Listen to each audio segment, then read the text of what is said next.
Stop crying right now, recruit! You want to quit! Is that it? No, sir, I can't think straight. Devlin Rourke walked up to her on the ruck line on day 1 of selection, and he said, loud enough for the other 23 candidates to hear, "Air Force girls can't hump. We'll see you at the truck in 2 hours." He said it with his face about 8 inches from hers. He said it with coffee on his breath and 44 years of Marine Corps behind his teeth.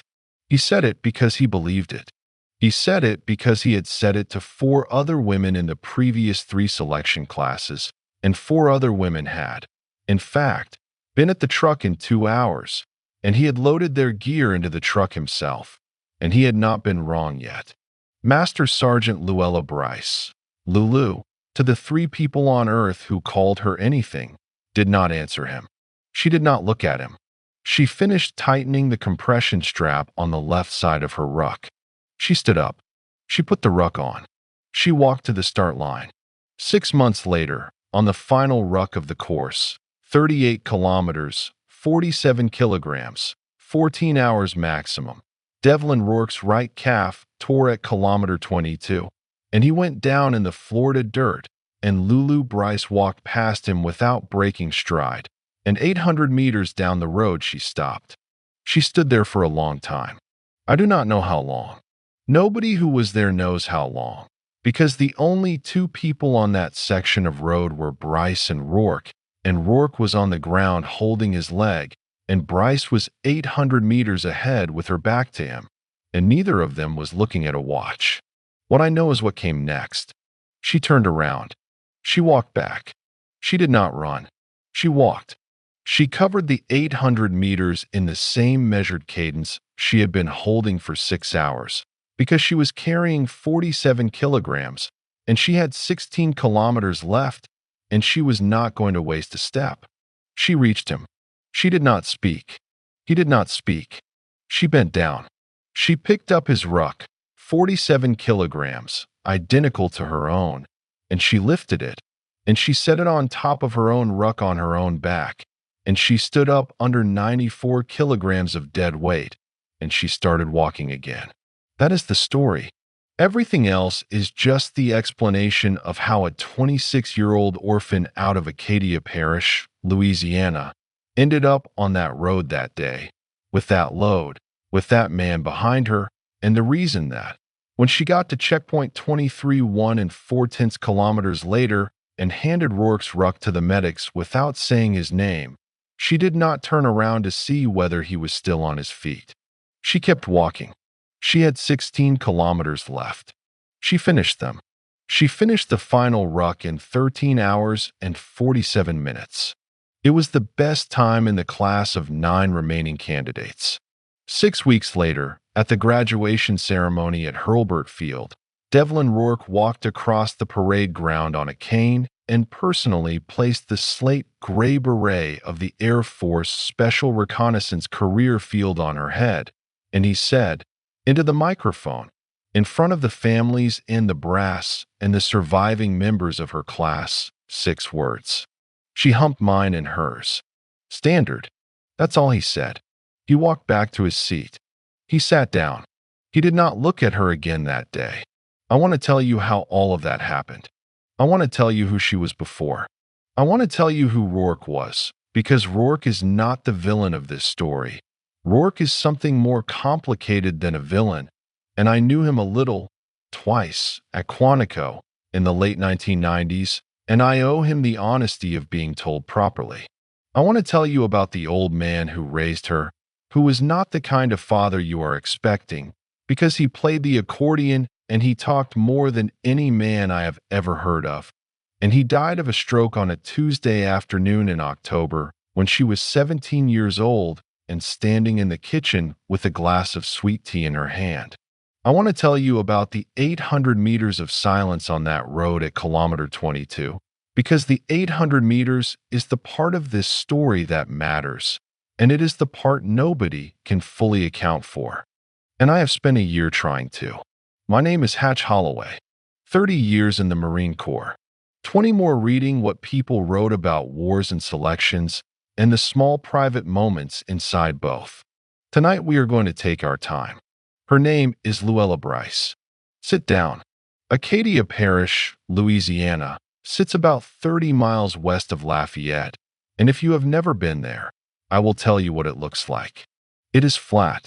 It is green in a way that is almost aggressive.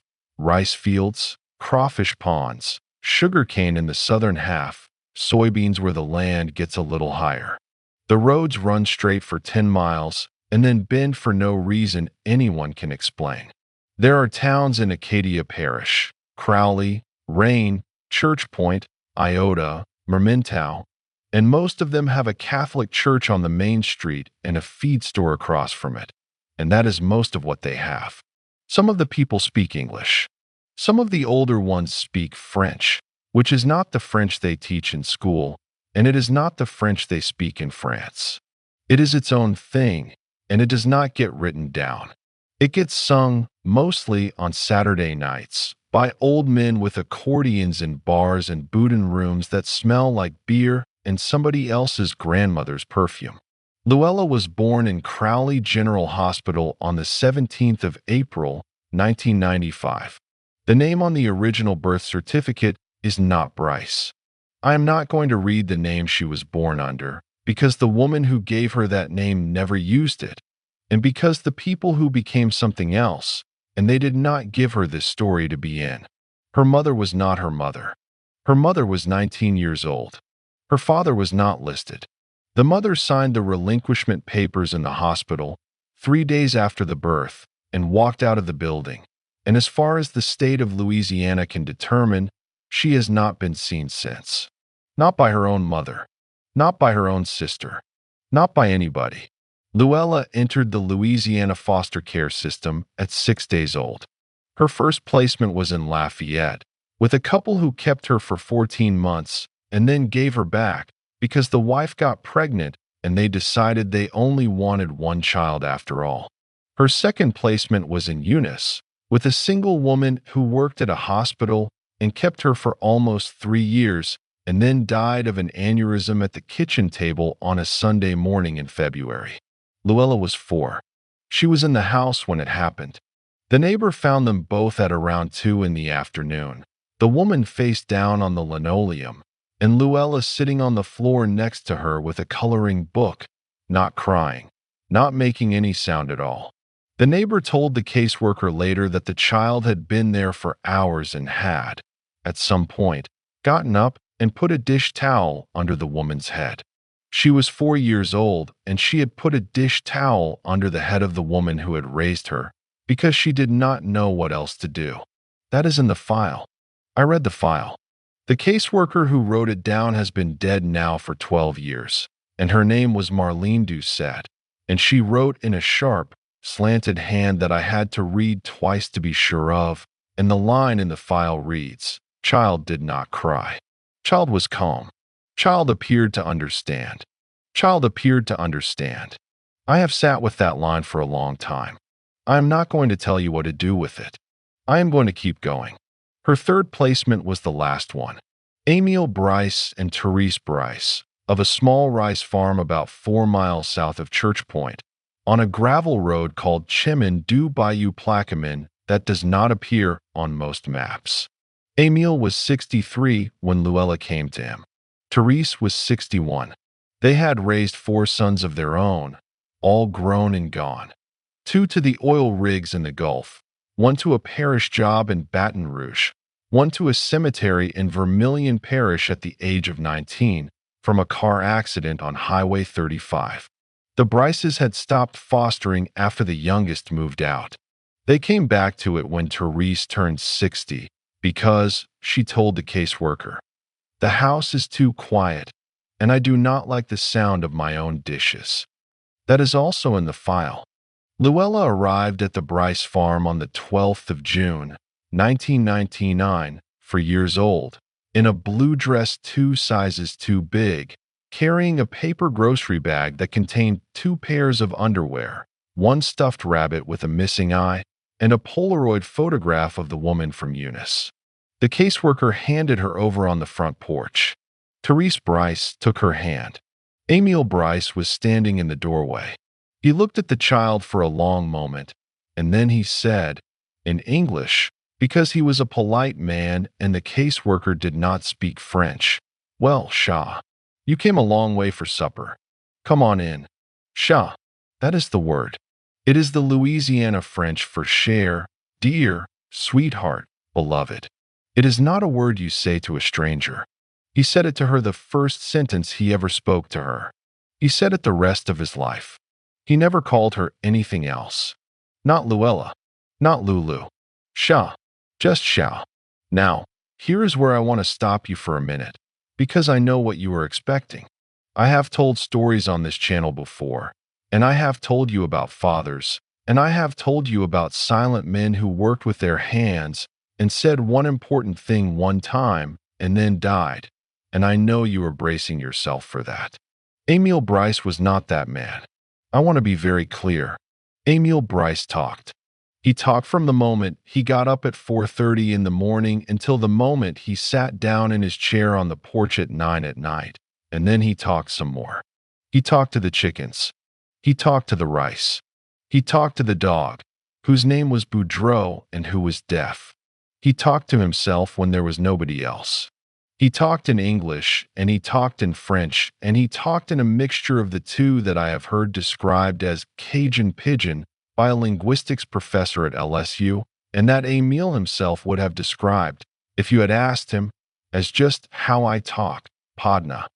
And he played the accordion, not for an audience, not at the bars in Eunice on Saturday nights, although he could have, and he had, in his younger years. He played for the kitchen. He played for the porch. He played for Therese while she snapped beans.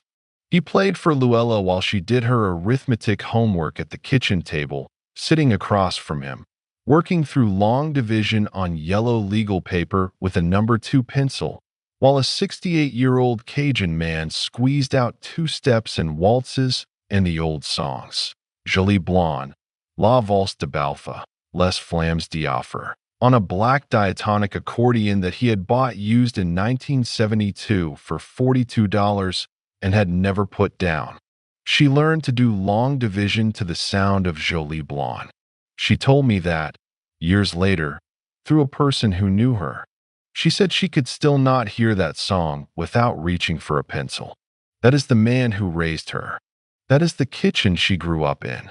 There was a yellow tablecloth with a stain in one corner that nobody ever managed to wash out, from a pot of file gumbo that Therese had spilled in 1984. There was a cast iron skillet on the stove that was older than Emil.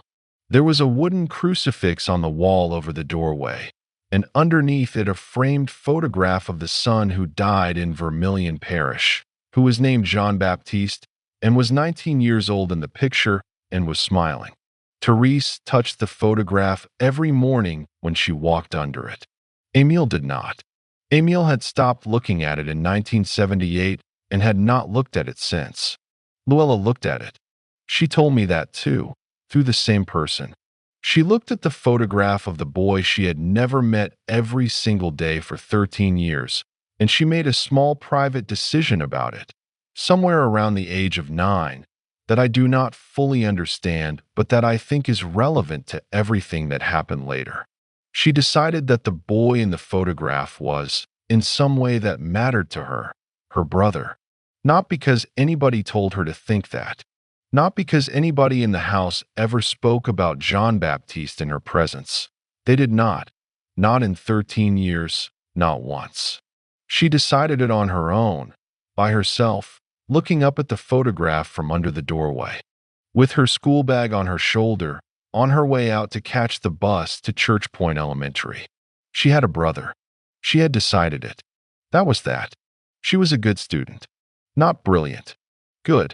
She got A's in math and B's in everything else, and her teachers wrote, year after year on the report cards that I have seen, the same word, quiet. Quiet. Quiet, but attentive. Quiet follows directions. Quiet. There is a parent-teacher conference note from her 5th grade year, signed by a teacher named Mrs. A. Bear, which says, Luella does not raise her hand. When called on, she always knows the answer. I have asked her why she does not raise her hand. She says she does not want to interrupt. She did not want to interrupt. She ran cross country in middle school and was middle of the pack. She played basketball one season in 7th grade and quit because she did not like the noise of the gym. She was tall. By 12, she was already 5 feet 8. And she was thin, the kind of thin that is not delicate, the kind that is built like wire. She helped Emil in the rice fields in the summer. She could drive the tractor by the time she was 11.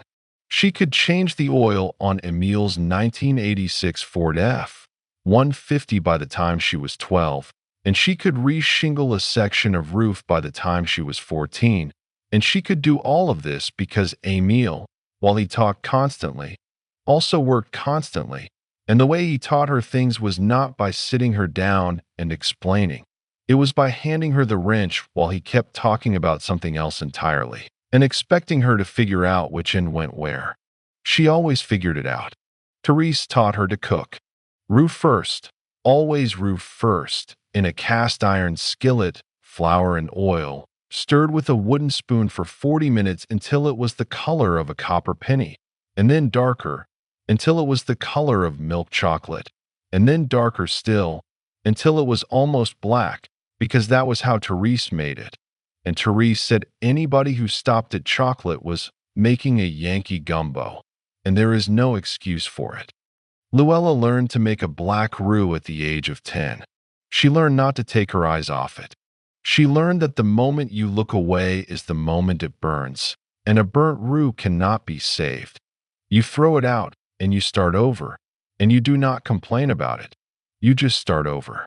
That was also a lesson, although nobody at the stove that day called it one. I am telling you all of this because I want you to understand the room she came from. I want you to understand that when Devlin Rourke walked up to her on the Ruck line at Hurlburt Field, 16 years later, with coffee on his breath and 44 years of Marine Corps behind his teeth, and told her she could not hump, he was not the first man in her life to underestimate her. He was just the loudest. The men before him had underestimated her by accident. The school administrators, the basketball coach, the boys in her high school class who did not ask her to the prom, the recruiter at the strip mall in Lafayette who looked at her file and assumed she wanted to be a cook. They had underestimated her quietly, the way people underestimate quiet girls, by simply not seeing them. Rourke was the first one who said it out loud. And I think, although I cannot prove this, and Luella has never said so, and the person who told me most of what I know about her childhood was very careful never to put words in her mouth, I think that when Rourke said it out loud, on that morning, on that Ruck line, something in her did not get angry. Something in her got attentive. The way she had been attentive when she was 4 years old, sitting on the linoleum next to the dead woman in Eunice, putting the dish towel under her head. The way she had been attentive at the stove with Therese, watching the roux turn from copper to chocolate to almost black, knowing that the moment she looked away was the moment it burned. She did not look away. She did not raise her hand. She did not interrupt. She tightened the compression strap on the left side of her ruck, and she stood up, and she put the ruck on, and she walked to the start line.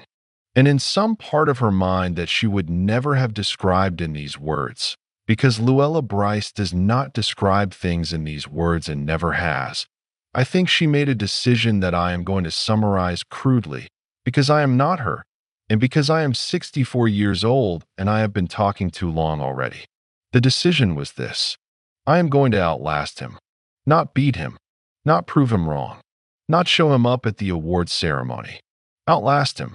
Emil Bryce died on a Tuesday afternoon in October 2012. Luella was 17 years old. She was in the kitchen. She was holding a glass of sweet tea. He was on the porch. She heard him stop talking, which was the thing that made her look up, because in 13 years she had almost never heard him stop talking in the middle of the day, and she walked out onto the porch with the glass of tea still in her hand, and he was in his chair, and his head was tilted slightly to the left, and the accordion was on his lap, and his right hand was still on the buttons, and his eyes were open, and he was gone. She set the glass of tea down on the porch rail. She did not spill it. She walked back into the house.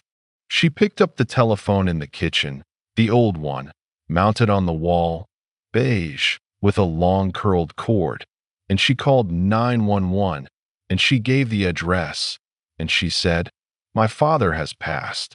Please send someone. There is no hurry." She said my father. The Bryces had never formally adopted her. There was no paperwork. She had been in their legal foster custody for 13 years, and the state of Louisiana had simply, at some point, stopped sending caseworkers because nobody at the parish office could think of a reason to disturb what was clearly working. She was not, on paper, his daughter. She called him her father anyway. To the 911 operator. To the paramedics when they arrived. To the priest who came to the house that evening. Father Roland Guidry of St. Joseph's in Church Point, who had baptized her at the age of 6 when the Bryces had asked her if she wanted to be baptized, and she had said yes, because she did not know what the question meant and did not want to be impolite. She called Emile her father from that day forward, in every official document she ever filled out, on every form, on every line that asked for next of kin, until she filled out the Air Force enlistment paperwork at the recruiting office in Lafayette 1 year and 4 months later. And the recruiter looked at her and said, gently, that he was sorry, but he could not put a non-legal parent on the next of kin line, and she would have to put Therese, who was her legal foster mother, or leave it blank. She left it blank. That is also in a document. I have seen it. Therese Bryce lived another 4 years. She died in a nursing home in Crowley in 2016 of complications from a stroke. Luella was 21 years old, stationed at Cannon Air Force Base in New Mexico, completing technical training for her initial career field, which at that time was special operations weather, the precursor specialty to what would later become Air Force Special Reconnaissance.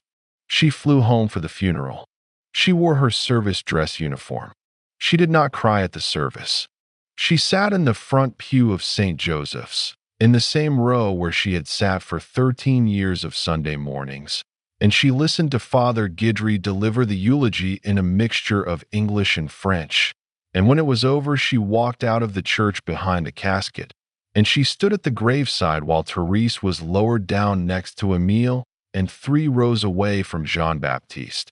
And she went back to the farmhouse for the meal, and she ate 1 plate of jambalaya that one of the neighbors had brought, and she thanked everyone, and she got in her rental car, and she drove back to the airport in Lafayette, and she flew back to New Mexico that same night.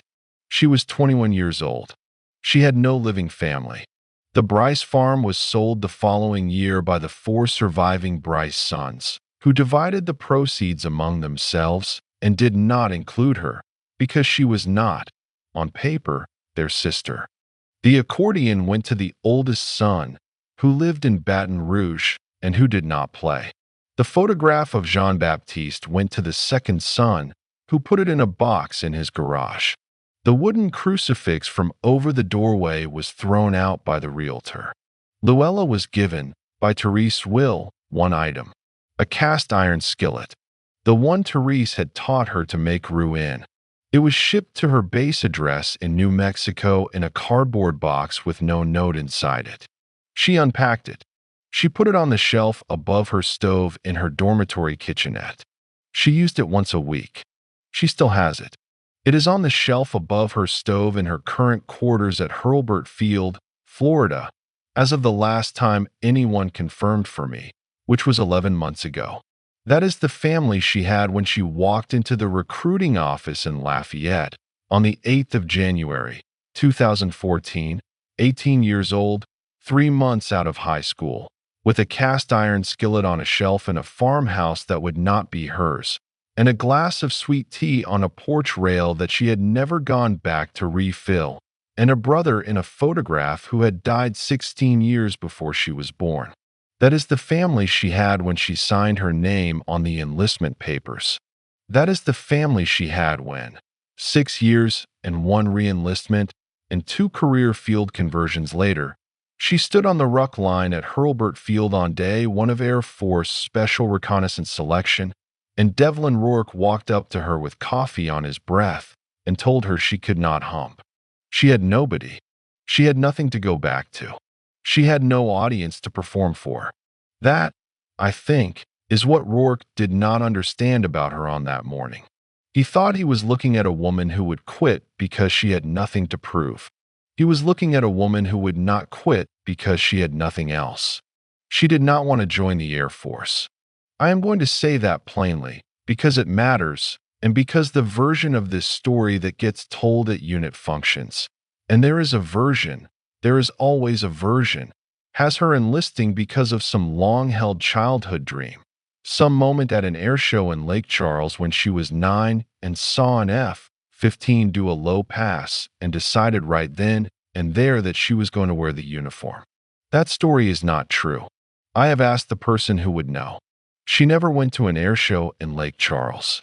She had, in fact, never been on an airplane until the day she flew to basic military training at Lackland Air Force Base in San Antonio, Texas, on the 4th of February, 2014, and she was sick for the entire flight, and she did not tell anybody, because she did not want to be the girl who was sick on the airplane. She joined the Air Force because she needed a job, and because the Army recruiter was out to lunch. That is the actual story. She walked into the strip mall in Lafayette on the 8th of January, 2014. The strip mall had 4 recruiting offices side by side, in a row: Army, Navy, Marines, Air Force. She had been told by her high school guidance counselor, a woman named Mrs. Terrio, that the military was a good option for young people in your situation, by which Mrs. Terrio meant young people with no money for college and no family to fall back on, although Mrs. Terrio was too polite to say it that way. Luella had nodded. She had agreed. She had decided she would go to the recruiting offices and she would talk to whichever recruiter would talk to her. And she had a slight preference for the Army because the Army was what Emil had been in, briefly, in 1968, before a medical discharge that he never explained, and she thought it would be appropriate. The Army recruiter was at lunch. The sign on the door said back at 1:30. It was 12:45. The Marine recruiter's office was empty. The Navy recruiter was on the phone and held up one finger to her through the window glass, meaning wait, and she did not like being told to wait, by a man she had never met. So she walked one door down to the Air Force office. The Air Force recruiter was a technical sergeant named Wendell Paquin. He was Cajun. He was from Abbeville. He looked up when she walked in, and he said, in English, "You hungry, Shaw? I got half a po' boy here you can have." He called her Shaw. The first thing he said. She sat down in the chair across from his desk, and she ate half of his shrimp po' boy, and she enlisted in the United States Air Force 40 minutes later. That is how it happened. Not an air show, not a calling, a sandwich, and a word from home, and a man who was not at lunch. Technical Sergeant Wendell Paquin retired in 2019 at the rank of Master Sergeant. He lives now in Henderson, Louisiana, on the edge of the Atchafalaya Basin, and he runs a small bait shop. I have spoken to him on the telephone once for 46 minutes on a Wednesday afternoon in March of last year. He remembers her. He told me. She didn't say much. She ate the sandwich. She said thank you. She signed the papers. I knew right then she was going to be something. You can tell, sometimes. Not often. With her you could tell. I asked him how he could tell. He was quiet for a long moment. Then he said, "She didn't ask any questions, Podna. 18 years old, signing 8 years of her life over to the United States government, and she didn't ask a single question. That is either a fool or a person who has already decided." She was not a fool. She was not a fool. Basic military training is 8.5 weeks. I am not going to walk you through it. You can look it up. What I will tell you is that Luella Bryce finished BMT as the honor graduate of her flight of 48 trainees, which means she was ranked first, and that she did not tell Therese, who was still alive at the time, because she did not want Therese to feel obligated to come to the graduation ceremony at Lackland, which would have required a flight, which Therese had never taken, and which Luella did not want her to take at the age of 76. Therese found out anyway, because the Air Force sent a letter to her listed next of kin address, which was the farmhouse on Chemin du Bayou Plaquemine. Therese opened the letter at the kitchen table. She read it twice. She did not say anything about it on the telephone the next Sunday, because she understood, correctly, that Luella did not want to be congratulated. She put the letter in the drawer of the sideboard in the dining room, underneath the good linen napkins, and that is where it stayed until the farm was sold 3 years later, at which point it was thrown out, along with most of the contents of the sideboard, by a moving crew from Crowley. Luella did not know any of this. She does not know it now. I know it because the second oldest Bryce son, who was the one who emptied the sideboard, mentioned it to me in passing during a telephone conversation in February of this year, and I do not think he knew what he was telling me. He thought it was a small detail. It is not a small detail. I want you to hold on to it. I will come back to it. After BMT, she went to technical training at Keesler Air Force Base in Mississippi for an initial career field of 1W0X1, weather apprentice. She did not want to be a weather apprentice. She had told the recruiter she wanted to be a mechanic because she had been changing oil on a 1986 Ford F-150 since she was 12, and she figured she might as well get paid for it. The recruiter had pulled up her ASFOB scores, the military aptitude test, which she had taken in November of her senior year of high school, and he had looked at them, and he had looked back up at her, and he had said, "Shah, with these scores I can put you anywhere you want. You sure you want to turn wrenches?" She had not been sure. He had suggested weather. He had explained that weather was a small career field, that the training was hard, that the school washout rate was around 20%, and that there was a special operations track at the end of it for the people who finished at the top. He had not pushed. He had laid it out.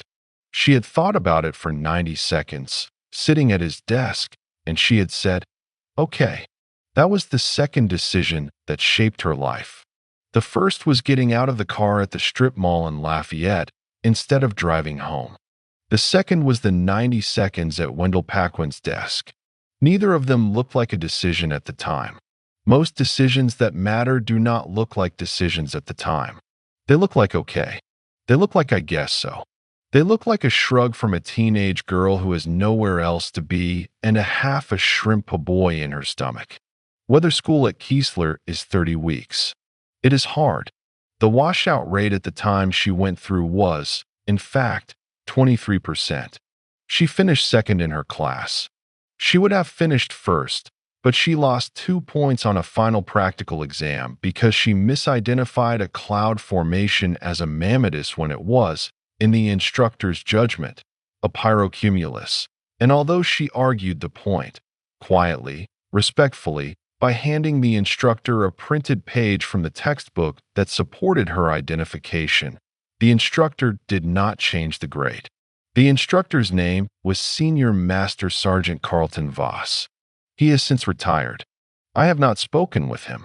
He wrote a line on her end-of-course evaluation that I have seen, which reads, "This airman does not accept being wrong. This will either kill her or make her exceptional. Possibly both. Possibly both." I want you to hold on to that one too. From Keesler, she went to Cannon Air Force Base, New Mexico, where the 27th Special Operations Wing is headquartered, and where the Special Operations Weather Career Field, at that time still its own AFSC, designated 1W0X2, conducted its follow-on operational training. She arrived at Cannon in October of 2015. She was 20 years old. She had been in the Air Force for 20 months. It was at Cannon that she met the man I told you about earlier, the instructor who saw her before Rourke did. His name was Master Sergeant Odieno Achebe. He was Kenyan American, born in Mombasa, raised in Houston, Air Force since 1996. He was, at the time Luella arrived at Cannon, 42 years old, on his fourth assignment to the Special Operations community, and he was the lead instructor for the Special Operations Weather Apprentice Course follow-on phase, which was a 6-month program that took weather-qualified airmen and tried to turn them into something the Air Force had not, at that point, fully figured out how to describe. Small team forecasters who could be embedded with Army Special Forces and Navy SEAL teams. Jump out of airplanes, swim onto beaches, climb mountains, and report ground truth weather data from places where the satellites could not see. It was a strange career field. It still is, in its current form. Most people in the Air Force did not know it existed. Most people in the Special Operations community knew it existed and did not entirely respect it, because the people in it wore the Air Force uniform, and the Air Force, in the eyes of the Army and the Navy and the Marines, was the service that flew the airplanes and did not get dirty. The Special Operations Weather Airmen got dirty. They got dirtier on some deployments than the operators they were attached to, because the operators rotated out and the weather airmen often stayed for the whole rotation, embedded with one team after another, the only Air Force face on a forward operating base full of green and tan uniforms. Achebe knew all of this. He had lived it. He had 3 combat deployments under his belt, 2 to Afghanistan, 1 to a location he was not permitted to discuss, and he had a quiet, deliberate way of teaching that did not waste motion. He did not yell. He did not insult. He explained a thing once. If you did not understand, he explained it a second time, in a different way. If you did not understand the second time, he stopped explaining and watched you, and he made a decision about you, and the decision he made did not get reversed. He made his decision about Luella Bryce in the 2nd week of the course. The exercise was a navigation problem. The students had been issued a 1 to 50,000 scale topographic map of the area around Melrose Range, which is the Air Force training range about 30 miles west of Cannon, and they had been told to plot a 5-leg course from a given start point to a given end point, using only the map, the compass on their wrist, and their own 2 feet, and to complete the course inside of 4 hours, carrying a 35-pound ruck. The exercise was not difficult. It was a baseline assessment. Achebe wanted to see who could read a map and who could not. Luella plotted her route in 11 minutes. The next fastest student took 23. Achebe watched her do it. She did not use a protractor.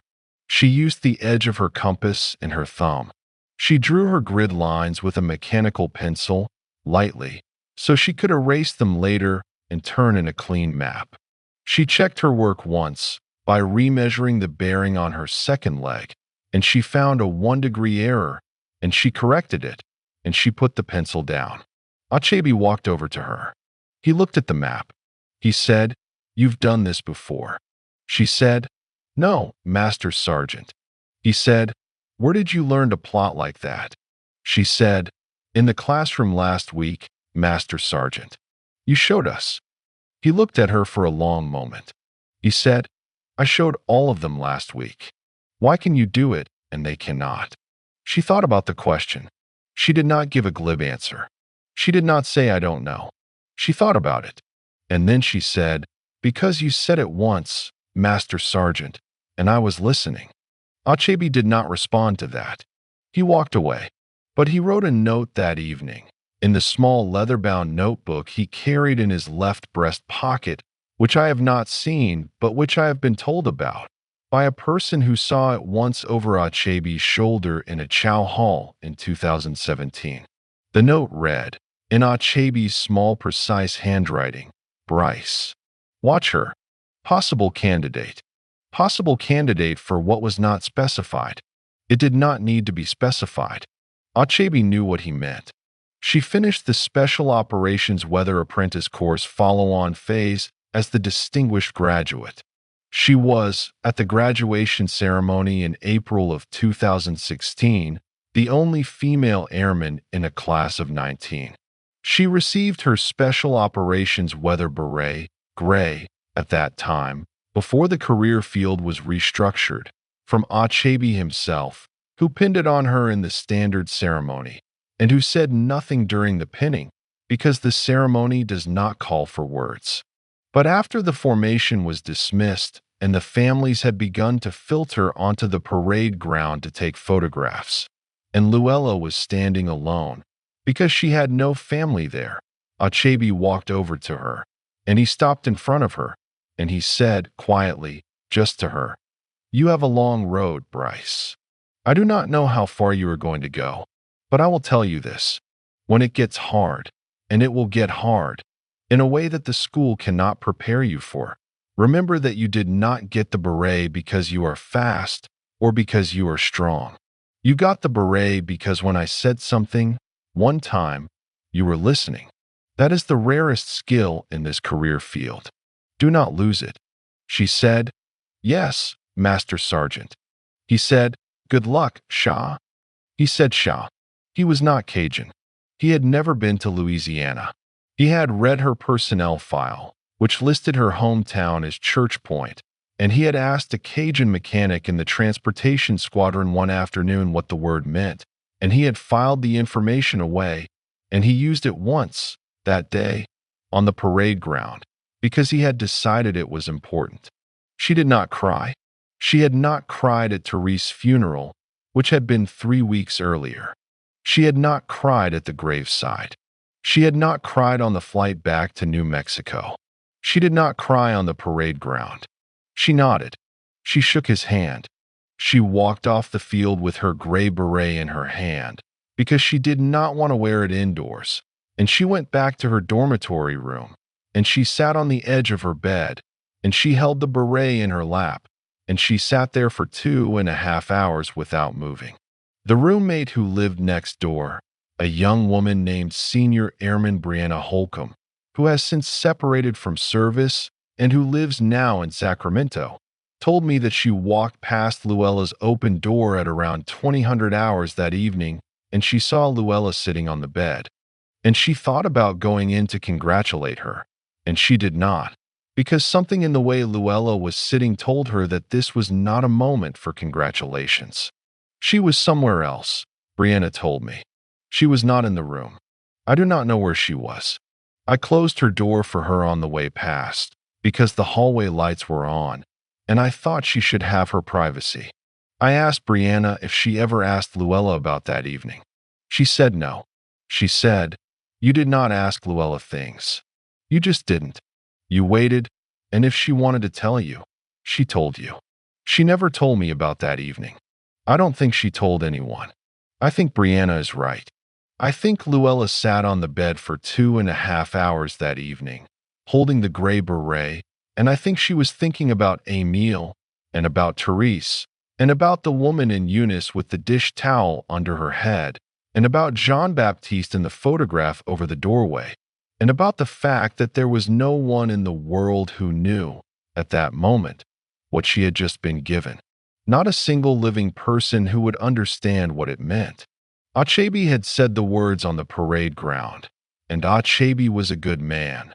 But Acadia was not her father, and her father was dead, and her mother was dead, and her foster mother was dead, and her brother had been dead for 37 years, and she was 21 years old, sitting on an Air Force-issued mattress in a dormitory room in Clovis, New Mexico, holding a gray wool beret, and she was, in every measurable sense of the word, alone. That, I think, is the moment in this story that you should hold on to if you are going to hold on to only one. Not the 800 meters on the road at kilometer 22. Not the dish towel under the dead woman's head. Not the day she walked into the strip mall in Lafayette. The 2.5 hours on the edge of the bed in Clovis, with the door closed by a kind stranger, in a room where no one was coming. That is where Luella Bryce became the woman who, for years later, would stand on a ruck line at Hurlburt Field and listened to a 62-year-old Marine Corps gunnery sergeant tell her she could not hump and would tighten the compression strap on the left side of her ruck and would not say a word. She had already had every conversation she was going to have. She had had them with herself, on the edge of that bed, with a gray beret in her lap, in a room with the door closed. After that, there was nothing left to talk about. There was only the work. I want to take Devlin Rourke seriously now, and I do not want to introduce him in a rush. He deserves better than a rush. He was not a good man, in some of the ways that matter. He was a very good man, in some of the other ways that matter. He was, as I told you at the start, more complicated than a villain, and I knew him a little, twice, at Quantico, in the late 1990s, and I owe him the honesty of being told properly. Devlin Patrick Rourke was born on the 19th of March, 1958, in South Boston, Massachusetts, in a third-floor walk-up apartment on East Broadway, 3 blocks from the harbor, in a building that has since been torn down and replaced with condominiums that none of the people who grew up in that neighborhood can afford to live in. His father was a longshoreman. His mother took in laundry. He was the 4th of 6 children and the 2nd of 4 boys, and the family was Irish Catholic in the way that South Boston was Irish Catholic in the 1950s, which is to say completely, without question, without irony, and without any particular consideration of whether God was paying attention on any given Tuesday. His father's name was Liam Rourke. His mother's name was Bridget. His father drank, not in a romantic way, not in the way Irish fathers drink in books written by men who did not grow up with Irish fathers. He drank in the way that meant Bridget kept the children in the back bedroom on Friday nights and on the night of every payday. And he drank in the way that meant Devlin's older brother Connor, at the age of 15, in the spring of 1968, put himself between his father and his mother in the kitchen and took a punch to the side of the head that knocked him into the corner of the cast iron stove and broke his jaw in 2 places. Connor recovered. He never spoke to his father again. He moved out at 16. He joined the Navy at 17. He was killed in a helicopter accident off the coast of San Diego in 1973 at the age of 20. Devlin was 15 when Connor died. He had idolized Connor. He had been planning, since he was 11 years old, to follow Connor into the Navy.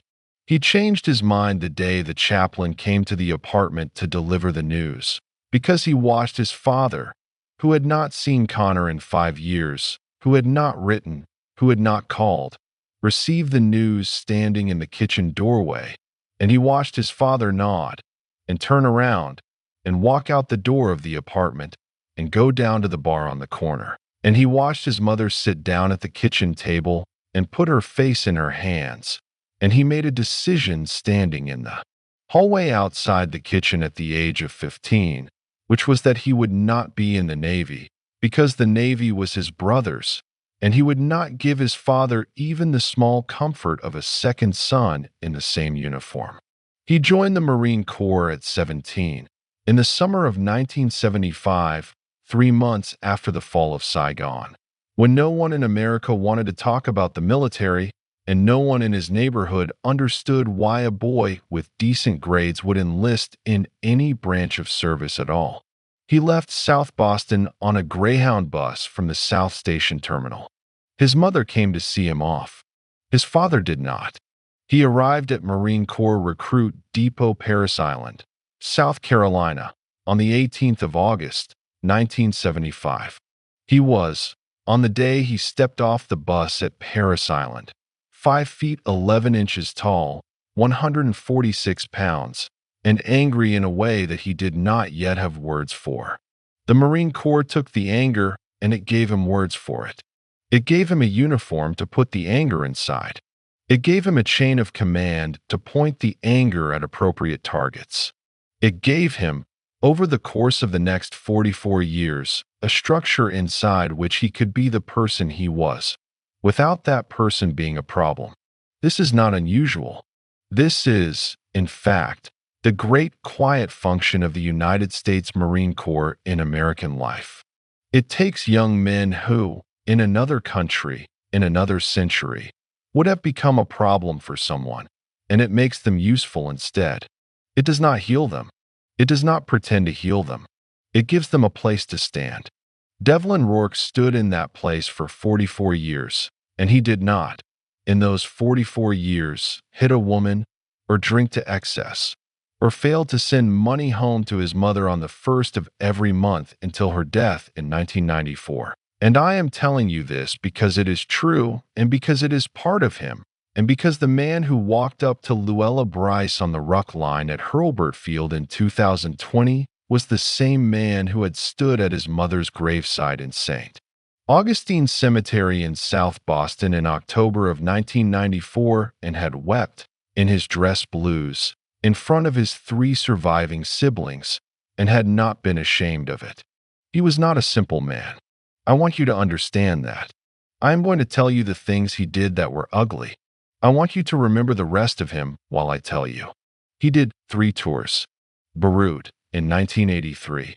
He was there, in the barracks, on the 23rd of October, the morning the truck came through the gate, and he was on the 3rd floor, and the 3rd floor came down on top of him, and he was pulled out alive after 11 hours, with a broken pelvis and a collapsed lung and the bodies of 2 friends pressed against him in the dark.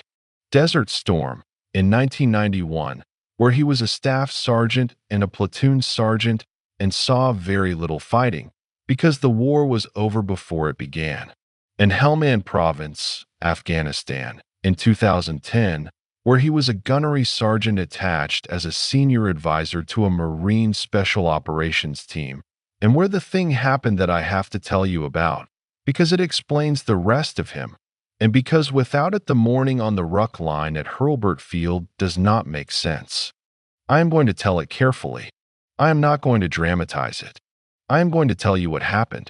The team was on a foot patrol in a village in the Sanjin Valley on the 7th of June, 2010. The team was 12 Marines and 1 Navy corpsman and 2 attached personnel, an Air Force Joint Terminal Attack Controller, and an Air Force Special Operations weather technician. The weather technician was a staff sergeant. Her name was Kerrigan Vogel. She was 28 years old. She was from Bismarck, North Dakota. She was on her 2nd deployment.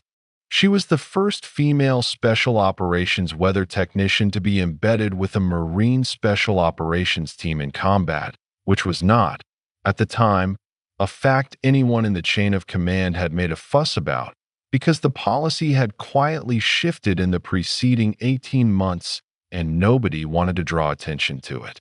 She had been with the team for 6 weeks. She was good at her job. She was liked. She did not ask for special treatment, and she was not given any. The patrol went into the village at approximately 0900 local. The patrol came under contact at approximately 0917. The contact was small arms fire from 2 compounds on the north side of the village, supplemented by an improvised explosive device that detonated under the 3rd Marine in the file, a Lance Corporal named Brendan Halloran, who was killed instantly. The team took cover in a drainage ditch on the south side of the road. The team called for close air support. The Joint Terminal Attack Controller began coordinating with a section of 2 AV-8B Harriers that were on station approximately 12 minutes out. The weather technician, Vogel, was tasked with providing the JTAC with current low-altitude wind data to assist with the bomb run. She was doing her job. She was on the radio. She was reading wind speed and direction off a handheld kestrel meter. She was lying on her stomach in the ditch, facing north, with her head slightly above the lip of the ditch, because the kestrel meter had to be in the open air to take an accurate reading. A round entered the left side of her head, above the ear, and exited the right side. She died instantly. The kestrel meter was still in her hand. The reading she had been transmitting was still in the JTAC's headset. Her last word, on the radio, was a number. It was 11. Wind speed, 11 knots, out of the northwest. She did not finish the sentence. Devlin Rourke was 4 meters away from her in the ditch. He had been the senior advisor on the patrol.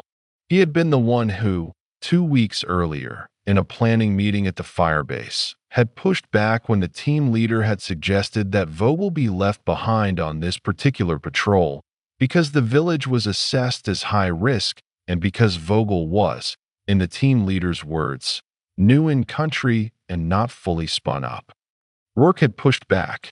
He had said, in the meeting in front of the team, that leaving Vogel behind would be, and I have the exact words from the after-action review, which I have read, a goddamn insult to the woman and to the career field. And if she's qualified, she comes. And if she's not qualified, she should not be on this team at all. And that is a separate conversation. She came on the patrol. She came because Rourke had insisted. She died because she came. Rourke pulled her body out of the ditch himself when the QRF arrived at approximately 10:45 local. He carried her to the medevac helicopter. He would not let anyone else carry her. He was, by the account of the team's corpsman, a hospital corpsman first class named Reggie Marchetti, who is now retired and lives in Pensacola and who I have spoken with twice on the telephone. Completely silent the entire time. He did not say one word. He carried her to the bird. He laid her down. He stood in the door of the bird until they closed it. He saluted. He turned around. He went back to the ditch and he picked up her kestrel meter and her notebook and her radio handset, and he put them in his cargo pocket, and he walked back to the truck. Marchetti told me. I had known Devlin Rourke for 9 years at that point. I had been with him in some bad places. I had never seen him like that. He was not angry. He was not crying. He was something else. I do not have a word for it. He was a long way away from himself. He came back, mostly, but he never came all the way back. Rourke wrote the letter to Kerrigan Vogel's parents in Bismarck. He wrote it by hand, on yellow legal paper, on the floor of his hooch at the firebase, that same night. He wrote 19 drafts. The corpsman Marchetti saw him at it, around 3 in the morning, and asked if he wanted company, and Rourke shook his head and kept writing. The final letter was 4 pages long. I have not read it.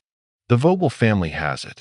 I am told by a person who knew the Vogels that Mrs. Vogel framed the letter, and that it hangs in the dining room of the house in Bismarck, and that the first line of the letter reads, Mr. and Mrs. Vogel, your daughter died doing her job, and she died because I insisted she be allowed to do her job, and there is no version of this letter that does not begin with that fact. That is the first line. I do not know the other 3 pages and 99% of the letter. I know the first line because Mrs. Vogel read it aloud. In 2017, at a memorial event at the Air Force Special Operations Command headquarters at Hurlburt Field, where Rourke was in the audience, in uniform, and where he stood up when she read it, and remained standing for the rest of her remarks, and sat down only when she had finished and left the podium. He did not speak with her afterward. She did not approach him. They had met before, for times, at the funeral and at 3 subsequent memorial events. They had an understanding. The understanding did not require speech. Rourke was promoted to Master Gunnery Sergeant in 2012. He was offered the opportunity to commission as a limited duty officer in 2013, and he declined. He was offered a senior enlisted advisor billet at the Pentagon in 2015, and he declined. He was offered a sergeant major position with the Marine Raider Regiment at Camp Lejeune in 2017, which would have been, by any conventional reading of a Marine Corps career, the natural and honorable capstone of 40 years in uniform, and he declined that too. His monitor at Manpower and Reserve Affairs in Quantico, a chief warrant officer named Estelle Pickering, who has since retired and who I have not spoken to, but whose name appears in 3 separate pieces of correspondence I have been allowed to read, wrote in an internal memo in the summer of 2017, Master Gunnery Sergeant Rourke has now declined 3 career-enhancing assignments in 5 years. He is not behaving like a man with a future. He is behaving like a man with an account to settle. I do not know what the account is. I recommend we stop offering. They stopped offering. He took, instead, in the late summer of 2017, an assignment that nobody in the Marine Corps personnel system understood. It was a billet as a senior tactics instructor and selection cadre member at the United States Air Force Special Reconnaissance Schoolhouse, which was at that time still located at Hurlburt Field, North Carolina, before its eventual relocation of the selection phase to Hurlburt Field, Florida, in 2019. The billet had been created at the request of the Air Force, in coordination with the Marine Corps, because the Air Force was standing up the new Special Reconnaissance career field, the formal merger and expansion of the old Special Operations weather specialty into a broader human intelligence, signals, and environmental reconnaissance discipline, and the Air Force, candidly, did not have enough senior enlisted personnel with the depth of ground combat experience to run the selection cadre at the standard it wanted. So they borrowed 2 Army Special Forces senior NCOs from Fort Bragg, 1 Navy SEAL senior chief from Little Creek, and 1 Marine Corps Master Gunnery Sergeant from Camp Lejeune, who had asked, through his monitor, specifically for this billet, and who had been the only Marine on the list of volunteers, and who had been selected within 48 hours of submitting the request, because the Air Force colonel running the schoolhouse had read Rourke's record, had read the after-action review from San Jin, had read the letter to the Vogels, which by that time had been quietly circulated within the Special Operations weather community as a kind of internal document, not officially, not with anyone's permission, but in the way these things circulate, and had decided that this was exactly the man he wanted standing on his ruck line. The colonel's name was Quentin Hartsfield. He is now a retired brigadier general. He lives in Niceville, Florida, about 12 miles from Hurlburt. I have spoken with him once, last September, for a little over 2 hours, on his back porch, drinking iced tea that his wife brought out without being asked. He told me, I knew what I was getting when I asked for Rourke. I knew he was hard on women. I had heard the stories. 3 women had quit out of his selection classes in his first 18 months at Pope, and all 3 of those women named him in their exit interviews. I read those interviews. I read them twice. And I kept him. I asked him why. He sat with the question for a long time. He drank some of his tea. He looked out at the yard, where there was a bird feeder and 2 cardinals on it, and a small dog asleep in the grass underneath.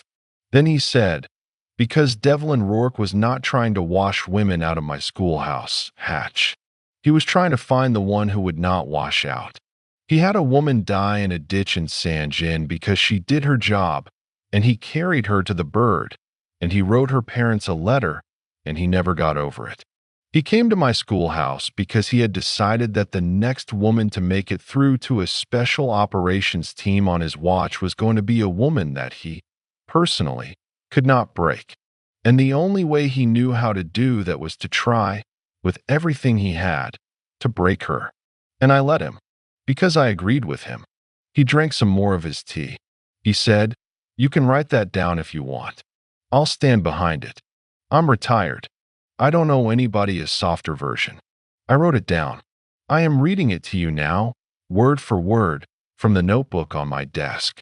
That is the man who walked up to Luella Bryce on the morning of the 11th of January, 2020, on the Ruck line at Hurlburt Field, Florida, with coffee on his breath and 44 years of Marine Corps behind his teeth, and told her she could not hump. He was not, in his own mind, being cruel. He was, in his own mind, conducting an interview. He was asking the only question he knew how to ask. He was asking it the only way he knew how to ask it. And he was hoping, with a hope that he would not have admitted to under torture, that this would finally be the woman who did not answer.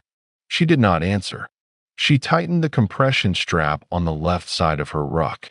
She stood up. She put the ruck on. She walked to the start line. Rourke watched her go. He did not write anything down. He did not say anything to the other cadre. He turned and walked to the truck, and he loaded the gear of the two candidates who had already quit that morning.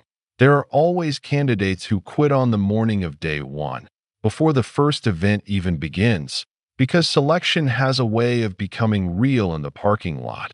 And he did not look back at the start line. But he had seen it. The thing he had been looking for. He had seen it in the way she tightened the strap. He had seen it in the way she did not look at him. He had seen it in the small, almost imperceptible pause she took before she stood up. Not hesitation, not fear, but the pause of a person checking her own equipment one final time. Because the equipment was the only thing in the world she could control, and she was going to control it. He had seen Kerrigan Vogel tighten a strap the same way, in a hooch at a fire base in Helmand, on the morning of the 7th of June, 2010. He went back to his quarters that night, after the first day's events were complete, and he sat on the edge of his bunk, and he took out the small leather notebook that he carried in his left breast pocket, the same kind of notebook that Odiino Achebe carried. Although the two men had never met and would not meet for another 4 months, and he wrote, in pencil, on a fresh page, 3 words. Bryce, possibly her. He underlined her twice. He closed the notebook. He put it back in his pocket. He turned off the light. He did not sleep well that night. He had not slept well any night since the 7th of June, 2010. But he slept a little better than usual, because for the first time in almost 10 years, he had a reason to believe that the work he had come to Pope Field, and then to Hurlburt Field, to do, the work that no one had assigned him, the work that was not in his job description, the work that was, in every formal sense, entirely his own private invention, might actually be possible to complete. He had found her. Now he had to break her all the way down to the floor and find out if she would stand back up. Air Force Special Reconnaissance selection, in the form it took in 2020, was 24 weeks long. That is 6 months. I want you to hold that number in your head, because most of what is written about military selection courses in popular accounts focuses on the first week, or the first 48 hours, or the famous Hell Week that the Navy SEAL pipeline made into a cultural reference point. And the impression a civilian reader comes away with is that selection is a short, sharp, brutal event. A week, maybe 10 days, of being yelled at in cold water. And then it is over and the survivors get a beret. That is not what Special Reconnaissance selection was. That is not what it is now. Special Reconnaissance selection was, and is, a 6-month grind. The brutality is not concentrated. It is spread out. It is administered in small daily doses, over 174 days, like a slow poison, and the candidates who washed out, and they washed out at a rate, in 2020, of approximately 73%, did not, in most cases, wash out from a single dramatic event. They washed out the way most people fail at most hard things in life. Quietly, in the 3rd month. On a Tuesday, after a bad night's sleep, because they woke up and they could not find a reason to put their boots on. The course was structured in 4 phases.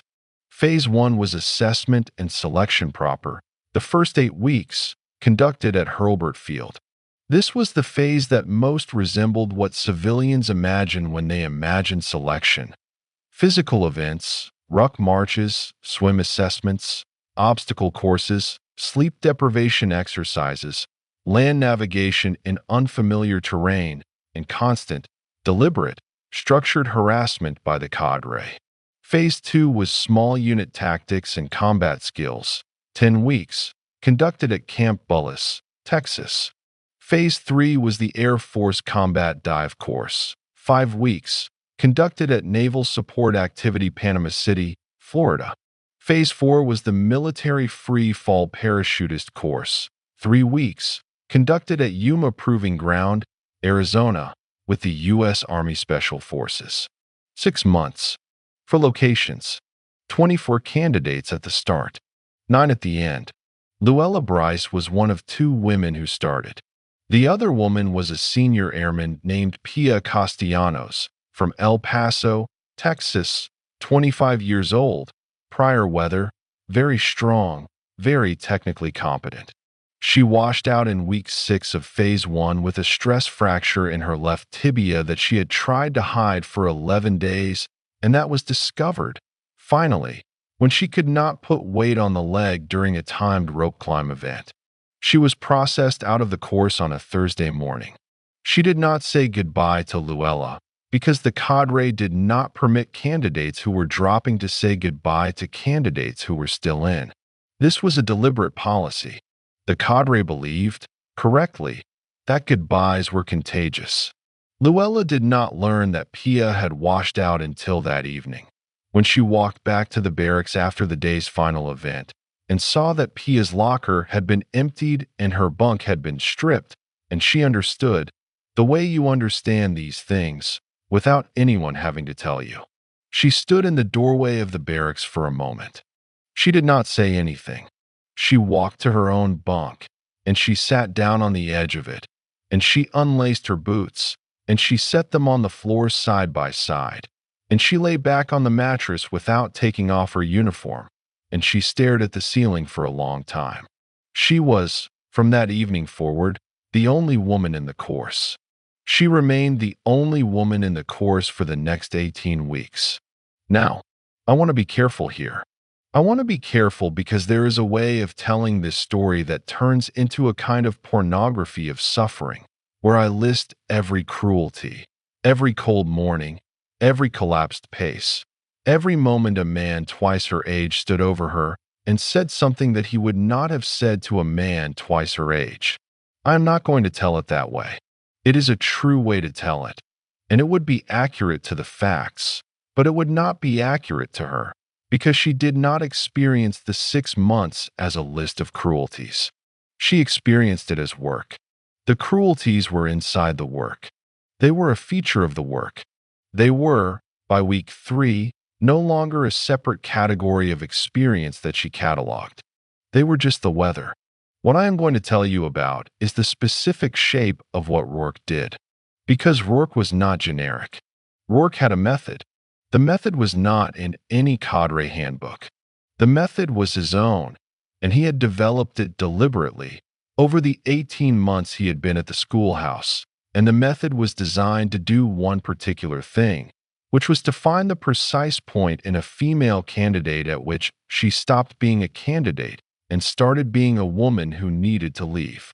His method had 3 parts. The first part was the physical. He did not, contrary to what some of the washed-out candidates later alleged in their exit interviews, hold the women to a higher physical standard than the men.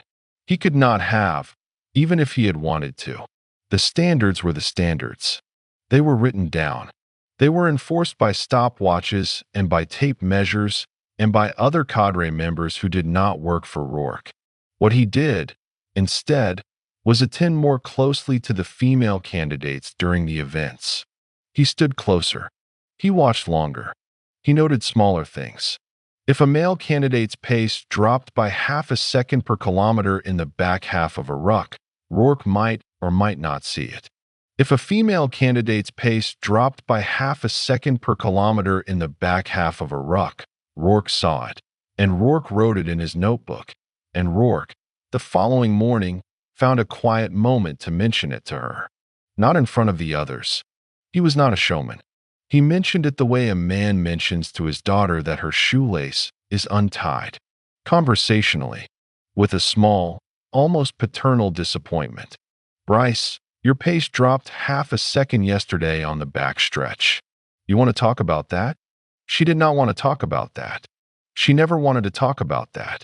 She would say, "No, Master Gunnery Sergeant." He would nod. He would walk away. And the rest of the day, she would be carrying the knowledge that he had seen the half second, and the knowledge that he had noticed it was hers and only hers, and the knowledge that he was waiting, with a patience that no other cadre member possessed, for the half second to become a full second, and then 2 seconds, and then the moment she could no longer keep up at all. This was the first part of the method. He made her aware that she was being measured at a resolution finer than the official standard. He made her aware that there was a second, invisible standard, which only he could see, in which she was being held to whether she liked it or not. The second part of the method was the verbal. And here I have to be careful, because Rourke was, by the standards of the modern military, a man who picked his words. He did not use slurs. He did not call women bitches or whores or any of the other words that get senior enlisted Marines relieved of duty in 2020.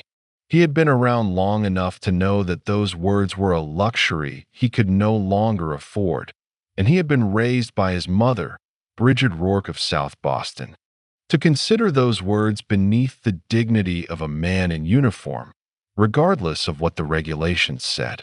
What he used, instead, was a kind of low, almost gentle skepticism delivered at moments of physical exhaustion, designed to plant doubt the way you plant a small seed in a crack in the sidewalk and wait for it to split the concrete. Bryce, you sure you want to be doing this? Bryce, there's no shame in it, you know. You've made it further than most. Bryce, my daughter is your age. She works at a hospital in Charleston. She's a good kid. You ever think about doing something like that? That last one was the worst. The first time he said it to her, in week 4 of Phase 1, in the dark, at 04:30 in the morning, on the 3rd kilometer of a 10-kilometer ruck, she did not respond. She did not break stride. She did not look at him. But she told me, through the person who knew her, almost 3 years later, that she carried that sentence inside her chest for the next 11 weeks. My daughter is your age. She works at a hospital in Charleston. She's a good kid. She would hear it in the shower. She would hear it lacing her boots. She would hear it eating chow. And every time she heard it, she would have to do a small piece of internal work to put it back where it belonged, which was outside of her, somewhere on the gravel of the road where Rourke had dropped it, and not inside her chest where she was carrying it without permission. He did not say it again for 11 weeks. That was also part of the method. He did not repeat himself. He placed a sentence, once, and he let it work. The third part of the method, and this is the part that the Colonel Hartsfield had not entirely understood when he had hired Rourke, and that even Rourke himself, I think, did not entirely understand he was doing. The third part was kindness. Small, calibrated, completely sincere kindness, delivered at unpredictable intervals, in moments when the candidate was at her lowest, in a tone that was indistinguishable from the tone of an actual father. Bryce, you're doing good. You're doing better than I expected. Take a drink of water. We've got a long day. The first time he said something like that to her, in week 5 of Phase 1, after a particularly brutal land navigation event in which she had finished 3rd out of the remaining 19 candidates, she nearly came apart. Not visibly, not in any way he could see, but she walked away from him after he said it, and she went around the corner of the equipment shed, and she put her hand flat against the cinder block wall of the shed, and she stood there for almost a minute, with her forehead against the back of her own hand, breathing slowly through her nose, before she could go back and rejoin the formation. She had been ready for cruelty. She had been preparing for cruelty since she was 4 years old. She had no defenses prepared for a 62-year-old man with coffee on his breath telling her, kindly, that she was doing good. That was the method. Pressure, doubt, and then, without warning, a hand on the shoulder. Pressure, doubt, and then a hand on the shoulder. For 24 weeks. He did this to her, in some form, almost every day. He did not do it to the male candidates. He did not need to. The male candidates were being broken by other cadre, with other methods. Rourke was hers. She was his. That arrangement was understood by everyone in the schoolhouse, including the other cadre, including the other candidates, including, by week 8 or so, Luella herself. Nobody had announced it. It did not need to be announced. I want to tell you about one specific morning. It is not the morning on the road. It is not the kilometer 22. It is a morning in week 9, in phase 2, at Camp Bullis, Texas, in early March of 2020, 3 days after she had crossed over from phase 1 and arrived in the Texas Hill Country with the 14 remaining candidates. I am telling you about it because of something that happened in it that I think is important and that I do not think anyone else has ever told you about, because the only people who know about it are Luella, Ruck, and a master sergeant in the cadre named Tobias Renfrew, who saw the end of it from about 40 meters away and who told the story to one other person, who told it to the person who told it to me. The event was a casualty evacuation drill. The candidates, working in pairs, were required to carry a 190-pound dummy, a rubberized human form weight, with floppy limbs that did not cooperate with being carried, across an 800-meter course, over uneven ground, in full kit, on a clock. The pairs were assigned by the cadre. Luella's partner that morning was a senior airman named Marcus Whitlow, 6 feet 2, 210 pounds, prior pararescue washout, very strong, not particularly fond of being paired with the only female candidate in the course, and not particularly subtle about it. They started the course. Whitlow took the front. Luella took the back. The dummy was heavier in the back because the dummy's weight was distributed toward the head, and the person in front was carrying the legs. Whitlow knew this. Whitlow had taken the lighter end on purpose. Luella did not say anything. She lifted her end. They moved. At approximately the 400-meter mark, Whitlow's pace began to flag. He was carrying the lighter end, and he was flagging. Luella adjusted. She took a longer stride to push him forward. At the 500-meter mark, he stumbled, and he dropped his end, and the dummy's head and torso came down into the dirt, and the dummy's weight, which had been distributed across 2 people, became, for a moment, the responsibility of one. Luella did not drop her end. She held the legs up. She held them up while Whitlow recovered, while he stood up, while he wiped his hands on his trousers, while he bent down to pick the dummy back up. She held them up for, by Renfrew's later estimate, somewhere between 8 and 12 seconds. The dummy weighed 190 pounds. She was holding the heavier half of it, by herself, at the end of her arms, after 4 weeks of phase 1 and 3 days of phase 2, and almost no sleep, and she did not let it fall. When Whitlow got his end back up, they continued. They finished the course. They finished it in the middle of the pack, which was a poor time, because Whitlow had cost them at least 90 seconds at the 500-meter mark. The cadre noted the time. The cadre did not note who had carried the heavier end, or who had dropped it, or who had held it up for 8 to 12 seconds while the other recovered. The cadre never notes those things. Those things are not on the rubric. Rourke had been watching from the finish line. He had not been the assigned evaluator for that event.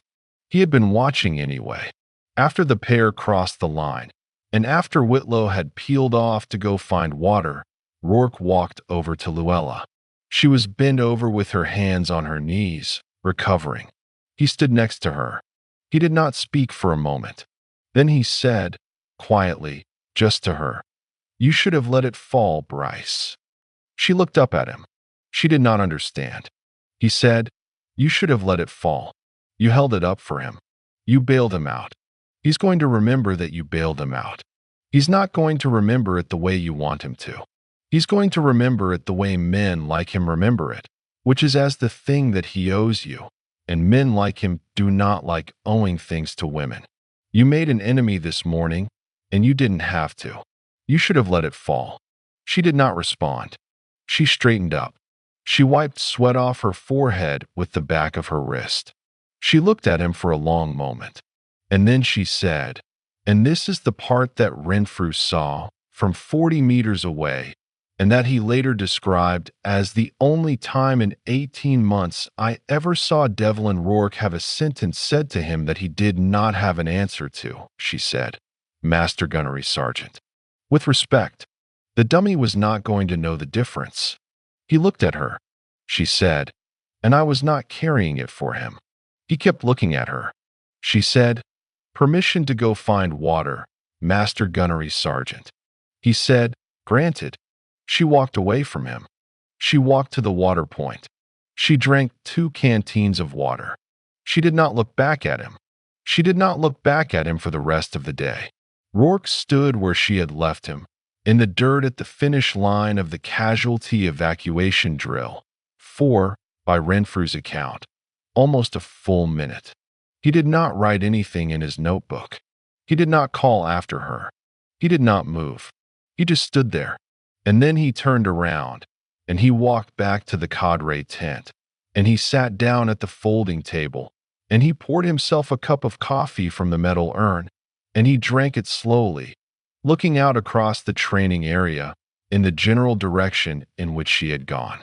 Renfrew told the person who told the person who told me. I don't know what she said to him, exactly. I was too far away to hear it. But I saw his face, and I have known Devlin Rourke for 11 years, and I will tell you this. Whatever she said, it landed. It landed somewhere he was not expecting to be hit. And I do not think he was angry about it. I think he was, for the first time in a long time, surprised. And I do not think Devlin Rourke had been surprised by another human being in at least 10 years. That was week 9. There were 15 more weeks to go.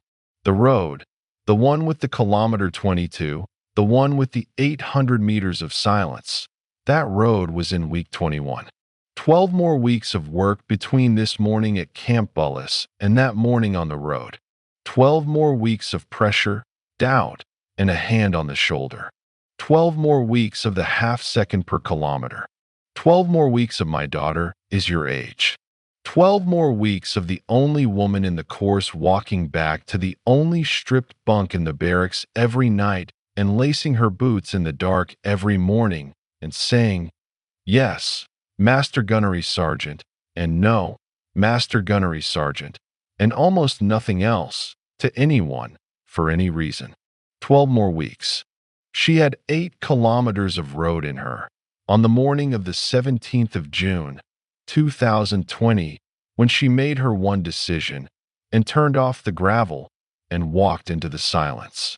Phase 3, the Air Force Combat Dive Course at Naval Support Activity Panama City, Florida, began on the 30th of March, 2020, and ran for 5 weeks. 11 candidates entered Phase 3. 9 finished it. The 2 who dropped were not Luella. I am going to tell you less about the dive phase than I told you about the first 2 phases, because the dive phase is, in the actual experience of the people who go through it, less narratively interesting than the rucking phases, even though it is harder in many specific physical ways. The water does not care about your story. The water does not have a method. The water does not stand next to you with a cup of coffee and ask if you have considered being a nurse in Charleston. The water either fills your lungs or it does not, and the equipment either functions or it does not, and the timed underwater navigation either gets you to the buoy or it does not, and there is a clean, almost merciful quality to that, after 18 weeks of being measured at a resolution finer than the standard. Luella was a competent swimmer when she arrived at Panama City. She was not a strong swimmer. She had grown up in Acadia Parish, which has bayous and ditches and the occasional irrigation pond, and she had learned to swim the way most rural Louisiana children learn to swim, which is by being thrown into a body of water by a cousin and figuring it out. She had passed the Air Force Basic Swim qualification at Lackland in 2014, and she had refreshed it twice since, and that was the extent of her formal training in water. She trained, in the 8 weeks between the end of Phase 1 and the start of Phase 3, in the pool at Hurlburt Field, on her own time, between the hours of 2100 and 2300, for nights a week. She had requested access to the pool through her chain of command. The request had been approved. She had been issued a key. She used the key. She swam laps. She did breath hold drills with a partner, a young Air Force lieutenant from the base personnel office, a man named Aaron Verbeeka, who I have spoken with, and who told me that she never told him why she was training, and that he never asked, and that they swam together 4 nights a week for almost 2 months and exchanged, by his estimate, fewer than 200 words over the entire period. She would show up at the pool at 2100, he told me. She would nod at me. She would get in the water. We would do the drills. At 2300, she would get out of the water. She would nod at me again. She would leave. That was it. I have never been more comfortable with another human being in a pool in my life. There was no small talk. There was no need for small talk. We were doing a thing, and we were doing it together, and the thing did not require speech. She arrived at Panama City in better water shape than any of the cadre expected. She finished Phase 3 ranked 4th out of the 9 survivors. She was not the strongest swimmer in the class. That was a 23-year-old former competitive swimmer from Indiana named Hollis Petrosky, who had been recruited to Stanford on a swim scholarship before walking away from it at 19 to enlist. But she was, by the assessment of the lead dive instructor at Panama City, the most water-comfortable airman in the cohort, including Petrosky. She does not fight the water. She does not waste motion. She is one of those people you teach for 30 years, and you see maybe 4 of, who are simply at home in an environment where everyone else is, on some level, surviving. Rourke was not at Panama City. The Marine instructor billet did not travel with the cohort to the dive phase. Rourke remained at Hurlburt for the 5 weeks, instructing the next selection class, which had just started Phase 1. Luella did not see him for 35 days. I do not know whether she thought about him during those 35 days. The person who would know has not told me. I suspect she did not think about him very much, because she had other work in front of her, and because the absence of Rourke was, for those 5 weeks, a kind of quiet she had not had in 5 months, and she did not, I think, want to fill the quiet with him. She let it be quiet. She came back to a different self at Hurlburt for the brief transition period before Phase 4. She had spent 35 days in salt water, doing work that was hard in a way that did not include a man asking her if she was sure she wanted to be doing this, and the time had restored something in her that the first 2 phases had begun to grind down. She slept better during the transition week. She ate more.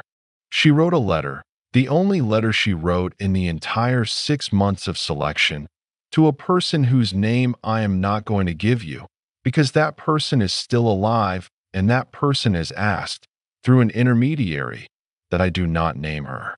The person is not anyone you would expect. She is not a family member. She is not a former mentor.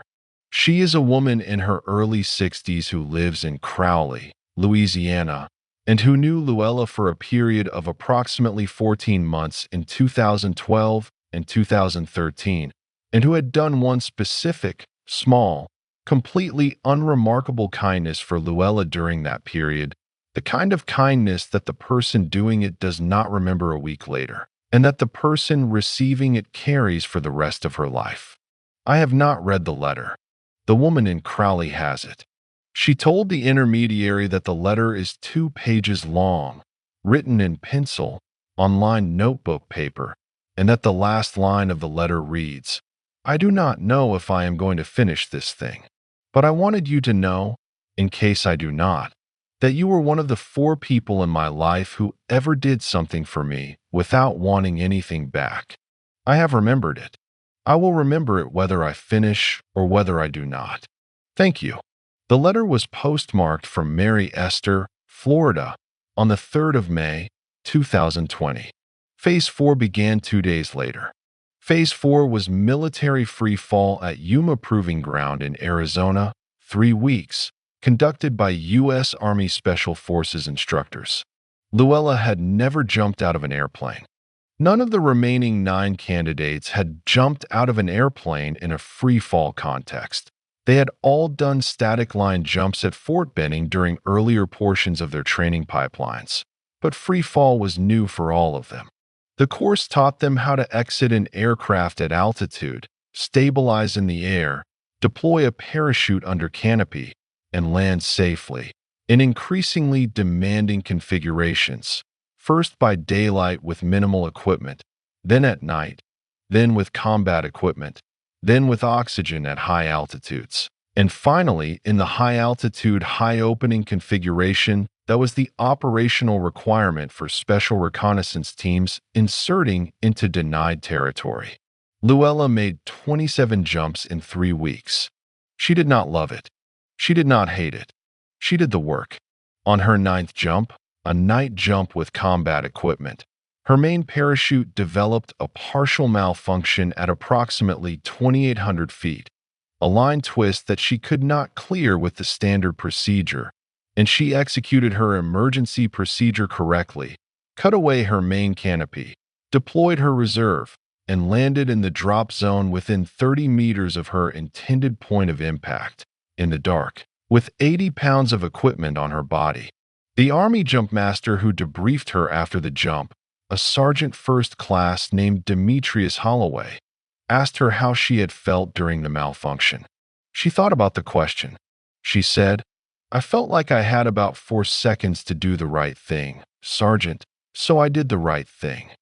Holloway laughed. He said, "That's the answer, Bryce. That is exactly the answer. Most people, the first time they cut away a main, they tell me how scared they were. You are the first candidate in 2 years who told me she just did the procedure. You are going to be fine in this career field. You are going to be more than fine." She nodded. She thanked him. She went back to her tent. She lay down on her cot. She closed her eyes. And she discovered, lying on the cot in the dark with her eyes closed, that her hands were shaking. They had not shaken during the malfunction. They had not shaken under canopy. They had not shaken during the landing or during the walk back to the assembly point or during the debrief with Holloway.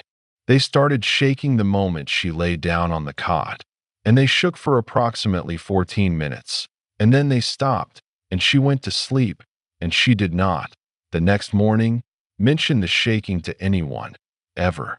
She finished Phase 4 on the 27th of May, 2020. 9 candidates had entered Phase 4. 9 candidates had finished Phase 4. Nobody had washed out at Yuma. The cohort had become, by that point, a tight enough group that none of them were going to fail. They had been together, in some configuration, for almost 5 months. They knew each other. They had begun to want each other to make it. They flew back to Hurlburt on the 28th of May. They had 2 weeks of administrative downtime and final preparation before the culminating field exercise, which was called, in the schoolhouse, simply the final. The final was 8 days long. It was conducted in the Eglin Range Complex, which is the enormous tract of federal forest and swamp that wraps around Hurlburt Field and Eglin Air Force Base in the Florida Panhandle. The final consisted of a continuous, mission-driven scenario in which the candidates, operating in small teams and individually, would be required to demonstrate every skill they had been taught over the previous 23 weeks, in sequence, under sleep deprivation, under simulated enemy contact, under conditions of physical exhaustion that, by the end of day 6 or 7, were no longer simulated in any meaningful sense. The final began on the morning of the 15th of June, 2020. The road I have been telling you about was on the morning of the 17th of June. Day 3. 48 hours of sleep deprivation. A ruck movement. Individual, 26 kilometers, in full kit. On a clock. On a gravel service road that ran along the northern edge of the range complex, through pine forest. In the dark, and then in the dawn, and then in the morning heat of a Florida June. 10 candidates had begun the final. The 10th had dropped at the end of day 2 with a knee that would not bend. 9 remained. They started the Ruck movement at staggered intervals, beginning at 03:30, in 2-minute spacing, in alphabetical order. Bryce was first. She crossed the start line at 03:30 exactly. She had been awake for 46 hours. She had eaten, in the previous 24 hours, approximately 1,400 calories. She was carrying a 65-pound ruck, a rifle, 2 canteens, and a small leather notebook in her left breast pocket, which she had bought at a stationery store in Mary Esther in late May, after seeing one like it in Rourke's pocket and deciding, without quite admitting to herself why, that she wanted one too. The notebook had 2 entries in it. The first entry, written in pencil, was a date, the 7th of June, 2010, which she had copied off a small bronze plaque mounted on the wall of the schoolhouse classroom at Hurlburt, the plaque that bore Kerrigan Vogel's name and the date of her death. The second entry, written underneath the date, was 3 words. Wind, 11 knots. That was what was in her left breast pocket when she stepped onto the road at 03:30 on the morning of the 17th of June.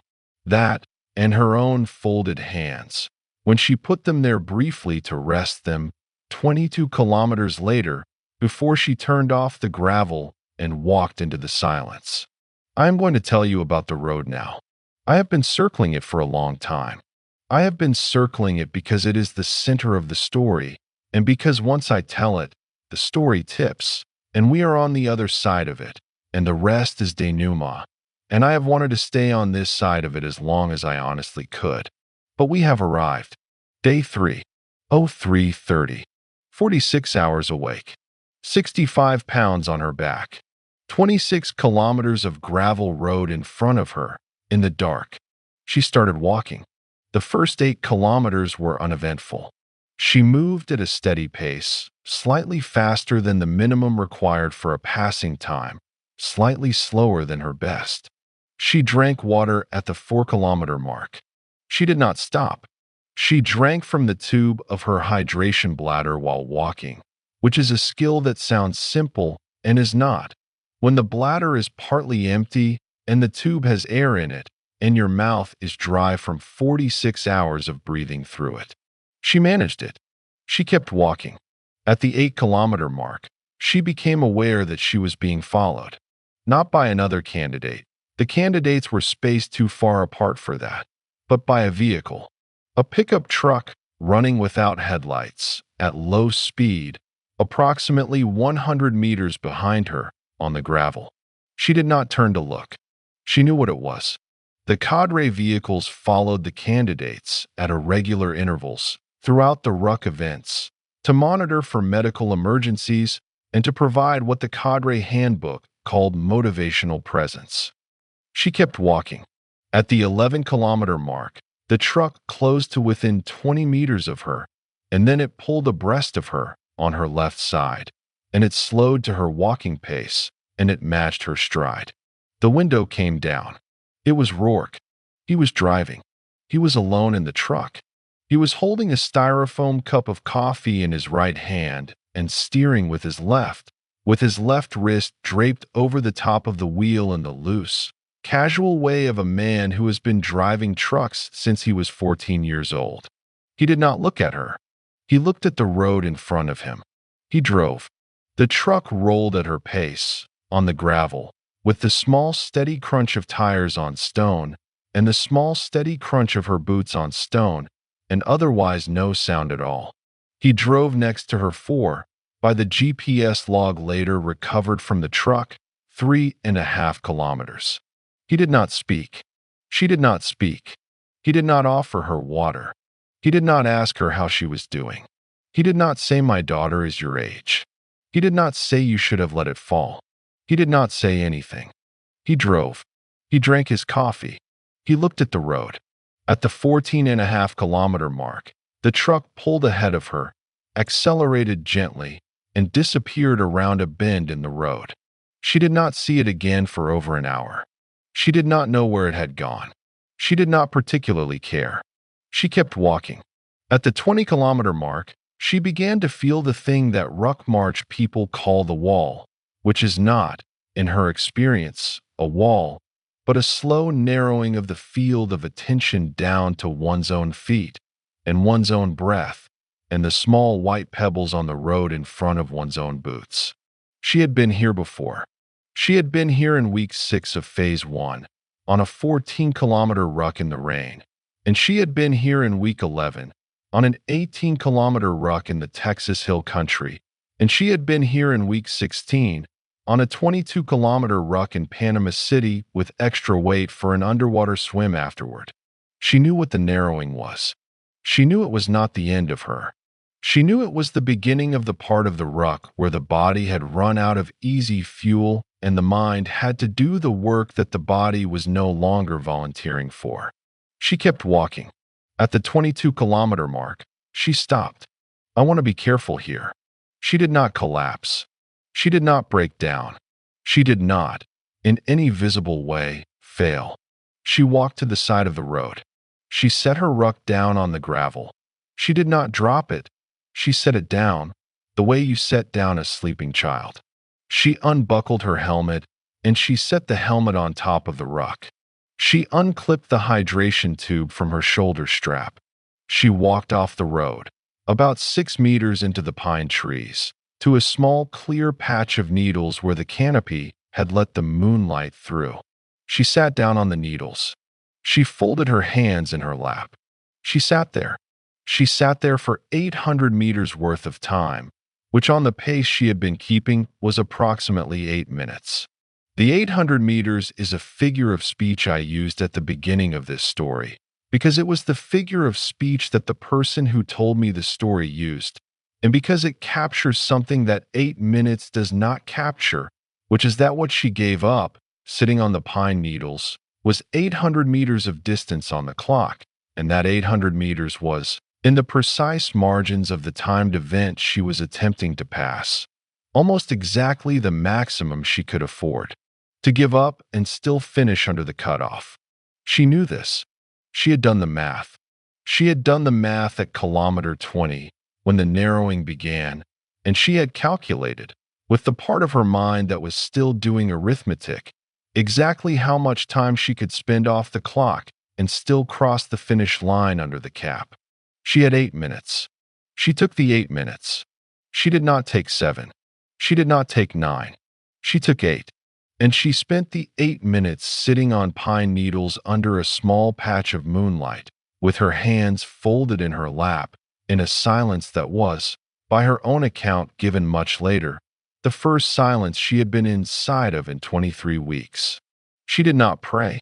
She was not a religious person in any practiced sense, although she had been raised inside the Catholicism of Acadia Parish and the cadence of it was somewhere in her bones. She did not think about Emil. She did not think about Therese. She did not think about Kerrigan Vogel, whose name she had copied into her notebook 3 weeks earlier. She did not think about Rourke. She did not think about the road. She did not think about the finish line. She thought about her hands. She looked at her hands in her lap, in the moonlight, and she noticed, for the first time in a long time, that they were her hands. They had been with her for 25 years. They had picked beans in the garden behind the farmhouse on Chemin du Bayou Plaquemine. They had held a dish towel under a dead woman's head in Eunice, Louisiana, in 2008. They had signed an enlistment contract on the desk of a Cajun technical sergeant in Lafayette in 2014.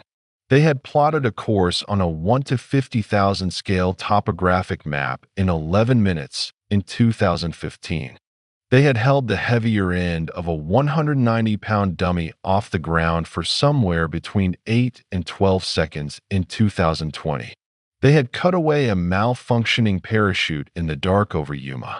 They had folded a 2-page letter to a woman in Crowley and put it in an envelope and dropped it in a mailbox in Mary Esther. They had tightened a compression strap on the left side of a ruck on a parade ground at Hurlburt Field on the 11th of January. They were her hands. They had done all of this. They were in her lap, in a small patch of moonlight, in a Florida pine forest, and they were not shaking, and they were not closed into fists, and they were not asking her for anything. They were resting. For 8 minutes. For the first time in a very long time. At the end of the 8 minutes, she stood up. She walked back to the road. She picked up her helmet, and she put it on, and she buckled it.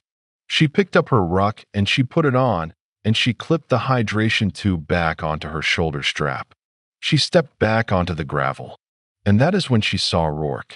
He was 400 meters down the road, in the pre-dawn gray, on his back, in the gravel, holding his right calf. His ruck was off. His rifle was beside him. The truck was nowhere in sight. He had parked it, apparently, some distance ahead, and had been walking back, and the calf had gone on him in the dark, and he was down. She had not seen him fall. She had been off the road on her pine needles. She had not heard him either, because the road bent there, and because the wind was in the trees, and because she had been somewhere else entirely for 8 minutes. She kept walking. She walked toward him. She closed the 400 meters in her measured cadence. She did not speed up. When she reached him, she did not stop. She walked past him. She walked past him without breaking stride. The way I told you at the beginning of this story, because that is the way it happened, and because in the moment of walking past him she had not yet decided what she was going to do, and her body was going to keep moving on the cadence it had set until her mind told it to do something different. She walked 800 meters past him, and then she stopped. I told you nobody can fully account for those 800 meters. That is still true. I have asked her, through the intermediary, what she was thinking. The intermediary asked. The answer that came back was 3 words. The answer was, I was deciding. I am not going to embellish that. I am not going to put thoughts in her head that the person herself has declined to put there. What I can tell you, from the outside, is that the 800 meters of walking away from Devlin Rourke on the gravel, in the pre-dawn gray, with his calf torn and his ruck off and no other cadre vehicle in sight, gave her exactly the same amount of road that she had given up sitting on the pine needles. 8 minutes off the clock to sit. 800 meters of walking past him before she stopped. She had spent her margin already. There was no more margin. If she went back, she would not finish under the cap. If she did not go back, she would finish, and she would finish with the best time in the class, and Rourke would lie on the gravel for however long it took the next candidate to come up the road or for the cadre truck to circle back, and his calf would be a calf, and his career would be his career, and he would have been left where he fell, and that would also be a thing she had done. She stood there for a long time. I do not know how long. Nobody who was there knows how long. She turned around. She walked back. She did not run. She walked. She covered the 800 meters in the same measured cadence she had been holding for 6 hours, because she was carrying 65 pounds, and she had 10 kilometers left, and she was not going to waste a step. She reached him. She did not speak. He did not speak. She bent down. She picked up his ruck, 65 pounds, identical to her own, and she lifted it, and she set it on top of her own ruck on her own back, and she stood up under 130 pounds of dead weight. And she started walking again. He watched her go. He did not call after her. He did not say thank you. He did not say anything. He lay on his back in the gravel with his right hand on his calf, and he watched her walk down the road with 2 rucks on her back. And he did not, by his own account given much later to one other person, fully understand what he had just seen. She walked to checkpoint 23, 1 4/10 kilometers down the road, and she handed Rourke's ruck to the medics there without saying his name. She said, "There is a man down at the 22.5 kilometer mark. His right calf. He needs a pickup." That was all she said. She did not turn around to see whether they were going to send anyone. She did not need to. They were going to send someone. That was their job. Hers was the 10 kilometers still in front of her, and the cap on the clock, and the 65 pounds on her back that was, mercifully, no longer 130. She did the 10 kilometers. She did them on a pace that was slower than her first 22, because she was tired in a way she had not yet been tired on this course, and because the giving up of the ruck at checkpoint 23 had taken something out of her that she had not expected it to take, which was the particular focus that comes from carrying a thing you did not choose to carry. With one ruck on her back, she had to find her own reason again. She found it. It took her about half a kilometer. She did not write down what it was. I am not going to guess. She crossed the finish line at 14 hours and 43 minutes elapsed time. That was, by a margin of 31 seconds, the best time in the class of 9. The second fastest candidate, a senior airman named Petrosky, the former Stanford swimmer from Indiana, came in at 15 hours and 11 minutes, and he came across the line with both rucks rubbed raw on his shoulders and a small dried trail of blood under his nose that he did not remember acquiring. He looked at her at the finish line. He looked at her for a long moment. He did not say anything. He nodded at her. She nodded back. He sat down on the gravel and he put his head between his knees and he stayed there for a long time. And she walked away to the water point and she drank 3 canteens of water, slowly, sitting on a folding chair, and she did not speak to anyone for the next 2 hours. Rourke was picked up by the cadre medics at the 22.5-kilometer mark approximately 26 minutes after she handed off his ruck. His calf was a grade 2 strain. He was driven back to the cadre tent. He was given ice and an elastic wrap and a pair of crutches. He was not pleased about the crutches. He told the medic, a young Air Force technical sergeant named Esme Pullman, "I do not need these. I can walk." Pullman told him, "Master Gunnery Sergeant, you can walk after you sit down for 48 hours. Sit down." He sat down. He sat down for, as it turned out, the rest of the final exercise. He did not return to the field for the remaining 5 days. He watched the conclusion of the course from a folding chair in the cadre tent, with his right leg up on a cooler, and he did not, during those 5 days, speak to any of the candidates, including Luella, although they all knew he was in the tent, and they all knew, by the end of day 3, what had happened on the road. The story moved through the cohort the way stories move through small, closed groups of exhausted people. Nobody told it dramatically. Nobody asked her about it. The story was simply, by the morning of day 4, a thing that everyone knew, in the way that everyone in a small unit knows things without anyone having said them. Bryce found Rourke on the road. Bryce took his ruck. Bryce finished first. Bryce did not look back. The rest of the final was completed by the surviving cohort over the next 5 days. 9 candidates had begun the final. 9 candidates completed it. There were no further drops. There would not be any further drops. The cohort had become, in the way that small groups under pressure become things, a single organism with 9 sets of legs. And the organism was going to finish, and it did. The graduation ceremony was held on the parade ground at Hurlburt Field on the morning of the 28th of June, 2020, at 0900 hours, in the early summer Florida heat that was already, by 0900, beginning to be the kind of heat that makes wool dress uniforms a small act of cruelty. The 9 graduates stood in a single rank, in service dress, in front of a small set of folding chairs occupied by the schoolhouse cadre, the commanding officer, the deputy commander, 2 visiting general officers from Air Force Special Operations Command, and a small number of family members and friends who had been able to travel for the event. The remaining seats were empty. Luella had no one in the seats. She had not invited anyone. There was no one to invite. She stood in the rank, 3rd from the left, between Petrosky and a staff sergeant named Reuben Achterberg, and she looked straight ahead at the small wooden platform where the berets were laid out on a folding table covered with a black cloth, and she listened to the commanding officer's remarks, which were brief, and she listened to one of the visiting general's remarks, which were less brief, and then the ceremony moved to the pinning. Devlin Rourke walked across the parade ground on a cane.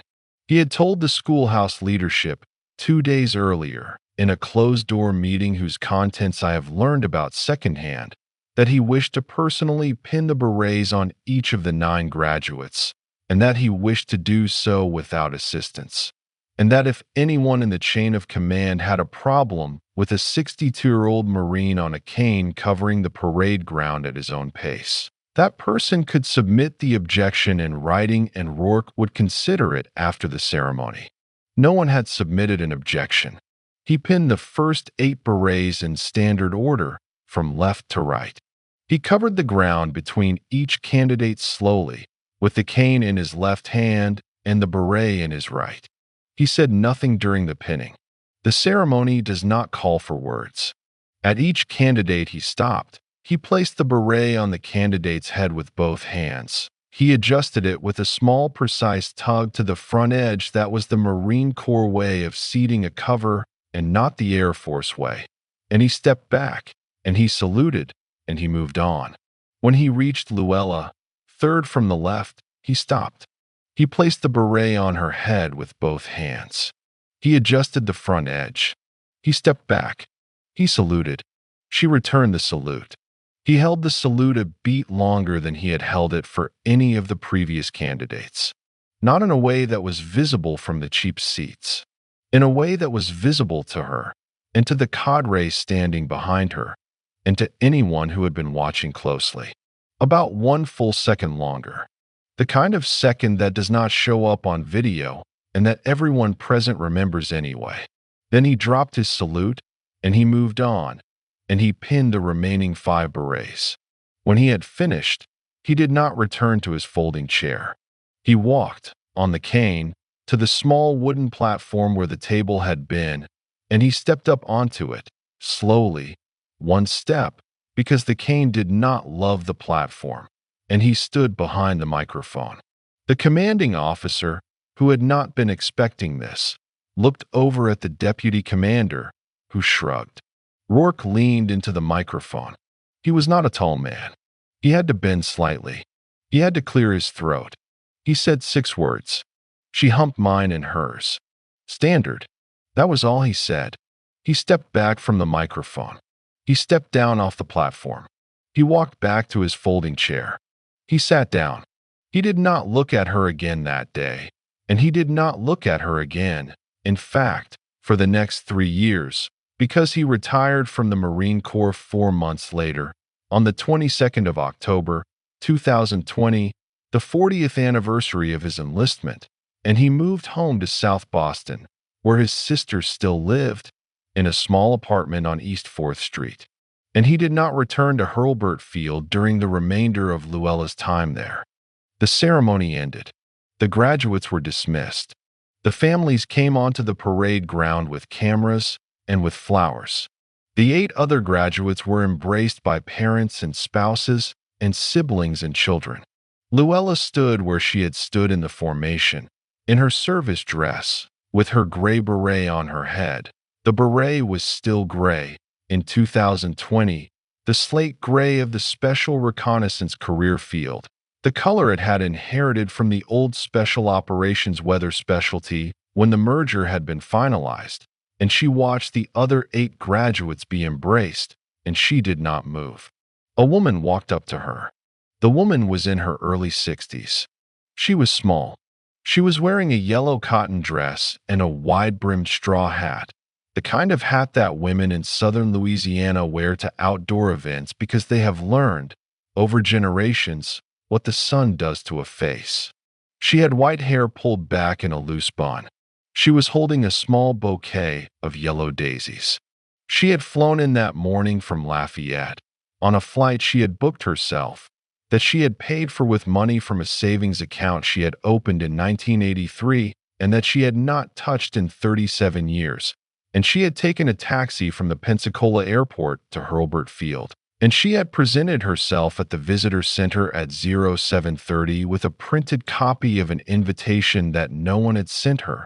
And a young airman at the visitor center had looked at the invitation and had looked at her and had made a small private decision. and had issued her a visitor's pass. She was the woman from Crowley, the one Luella had written the letter to in May, the one who had done the small, completely unremarkable kindness in 2012 and 2013 that I am not going to describe to you, because she has asked me not to. She walked up to Luella on the parade ground. She did not hurry. She stopped about 2 feet in front of her. She looked up at her. Luella was almost a foot taller, and she said, in English, with a soft Louisiana cadence, "Shaw, I came." Luella did not respond. Luella looked at her. Luella looked at her for a long moment. With the slate gray beret on her head and the service dress on her body and the heat of the Florida morning on her face. And then Luella, who had not cried at Emil's death, who had not cried at Therese's funeral, who had not cried on the edge of the bed in Clovis with Achabe's beret in her lap, who had not cried on the road at kilometer 22, who had not cried in 23 weeks of Devlin Rourke standing next to her on the gravel. Luella began, quietly, without any sound, to cry. She did not cover her face. She did not bend forward. She stood at the position of attention that she had been holding since the formation was dismissed, with her hands at her sides, and the tears moved down her face in 2 thin lines, and the woman from Crowley did not touch her.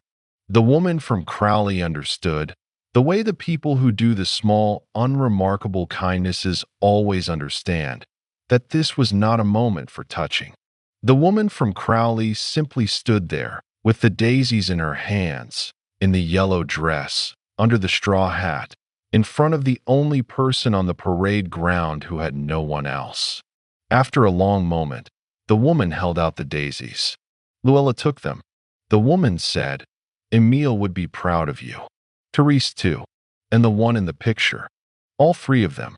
I just wanted you to hear somebody say it out loud, Shaw. Somebody who knew them."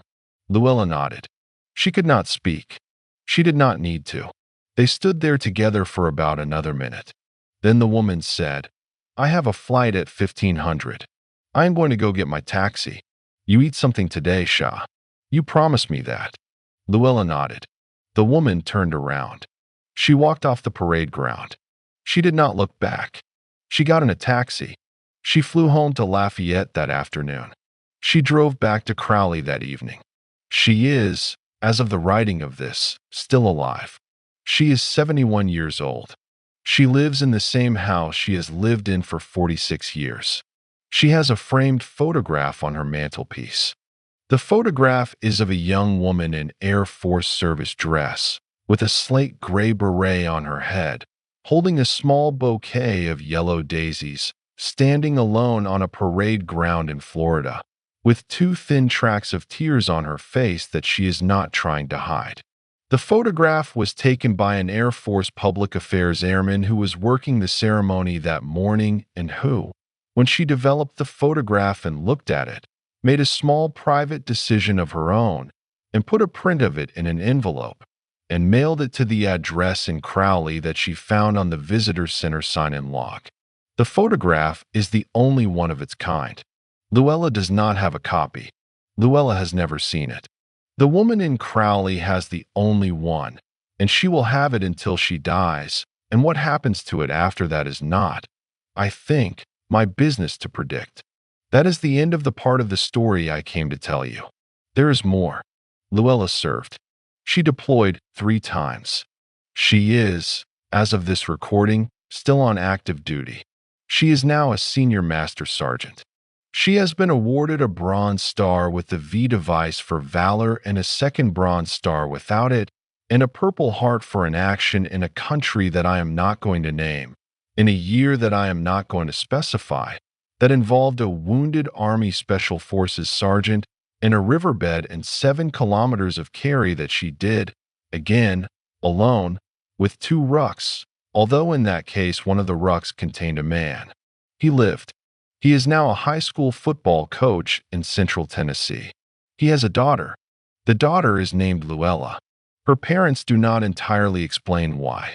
Devlin Rourke retired to South Boston on the 22nd of October, 2020. He lived another 17 months. He died of a heart attack on the 14th of March, 2022, in the apartment on East 4th Street, alone, in the kitchen, while making a cup of tea. His sister found him the next morning. The funeral was held at St. Augustine Cemetery, 3 rows from his mother, 4 rows from his brother Connor. The funeral was small. There were 9 people present. One of them was Luella Bryce, who had flown up from Hurlburt on her own leave and on her own dime, who had not been invited, who had simply read the obituary online and had decided to come, and who stood at the back of the small group in her Air Force service dress, with the slate gray beret in her left hand, and who did not introduce herself to anyone, and who left immediately after the casket was lowered.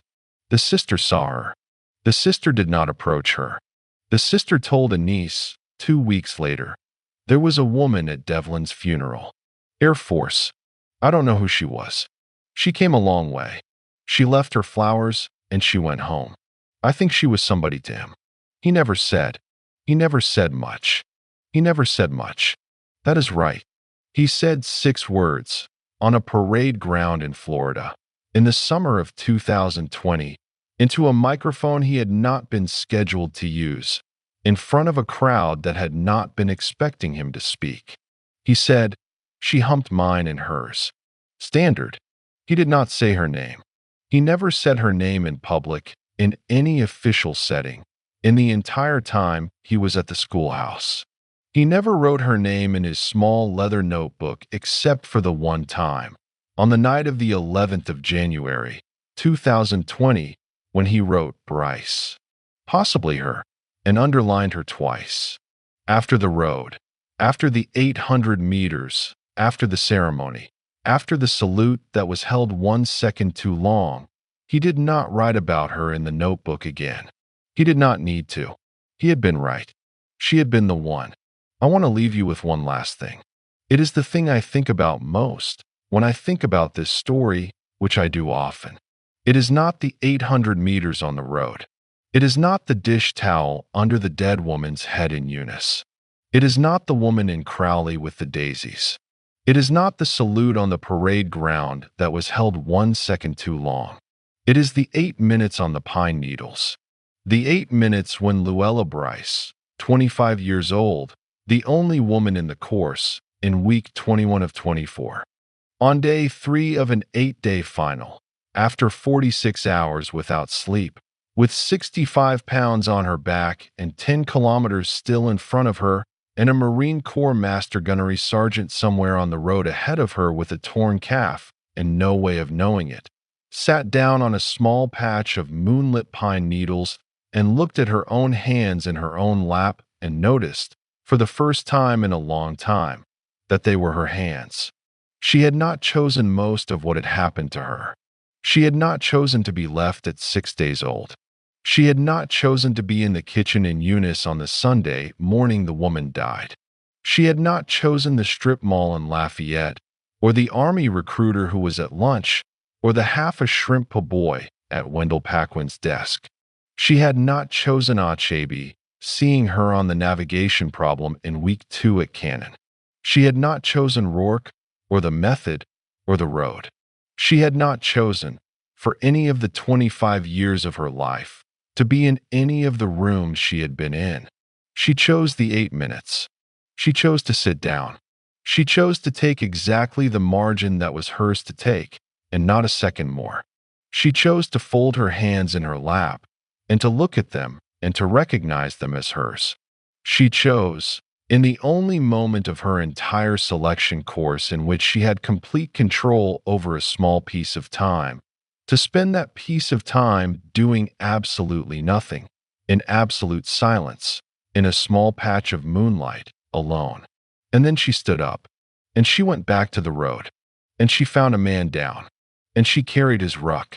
You can carry a lot of weight in this life if you sit down for 8 minutes first on the pine needles and remember whose hands you are carrying it with. Her name is Luella Bryce.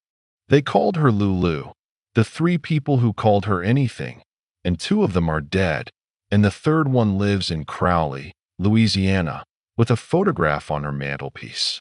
She is a senior master sergeant in the United States Air Force. She still has the cast iron skillet on the shelf above her stove. She still has the small leather notebook in her left breast pocket, with 2 entries in it, both written in pencil, neither of them updated. She still does not raise her hand. She still does not interrupt. She still, when she is called on, always knows the answer.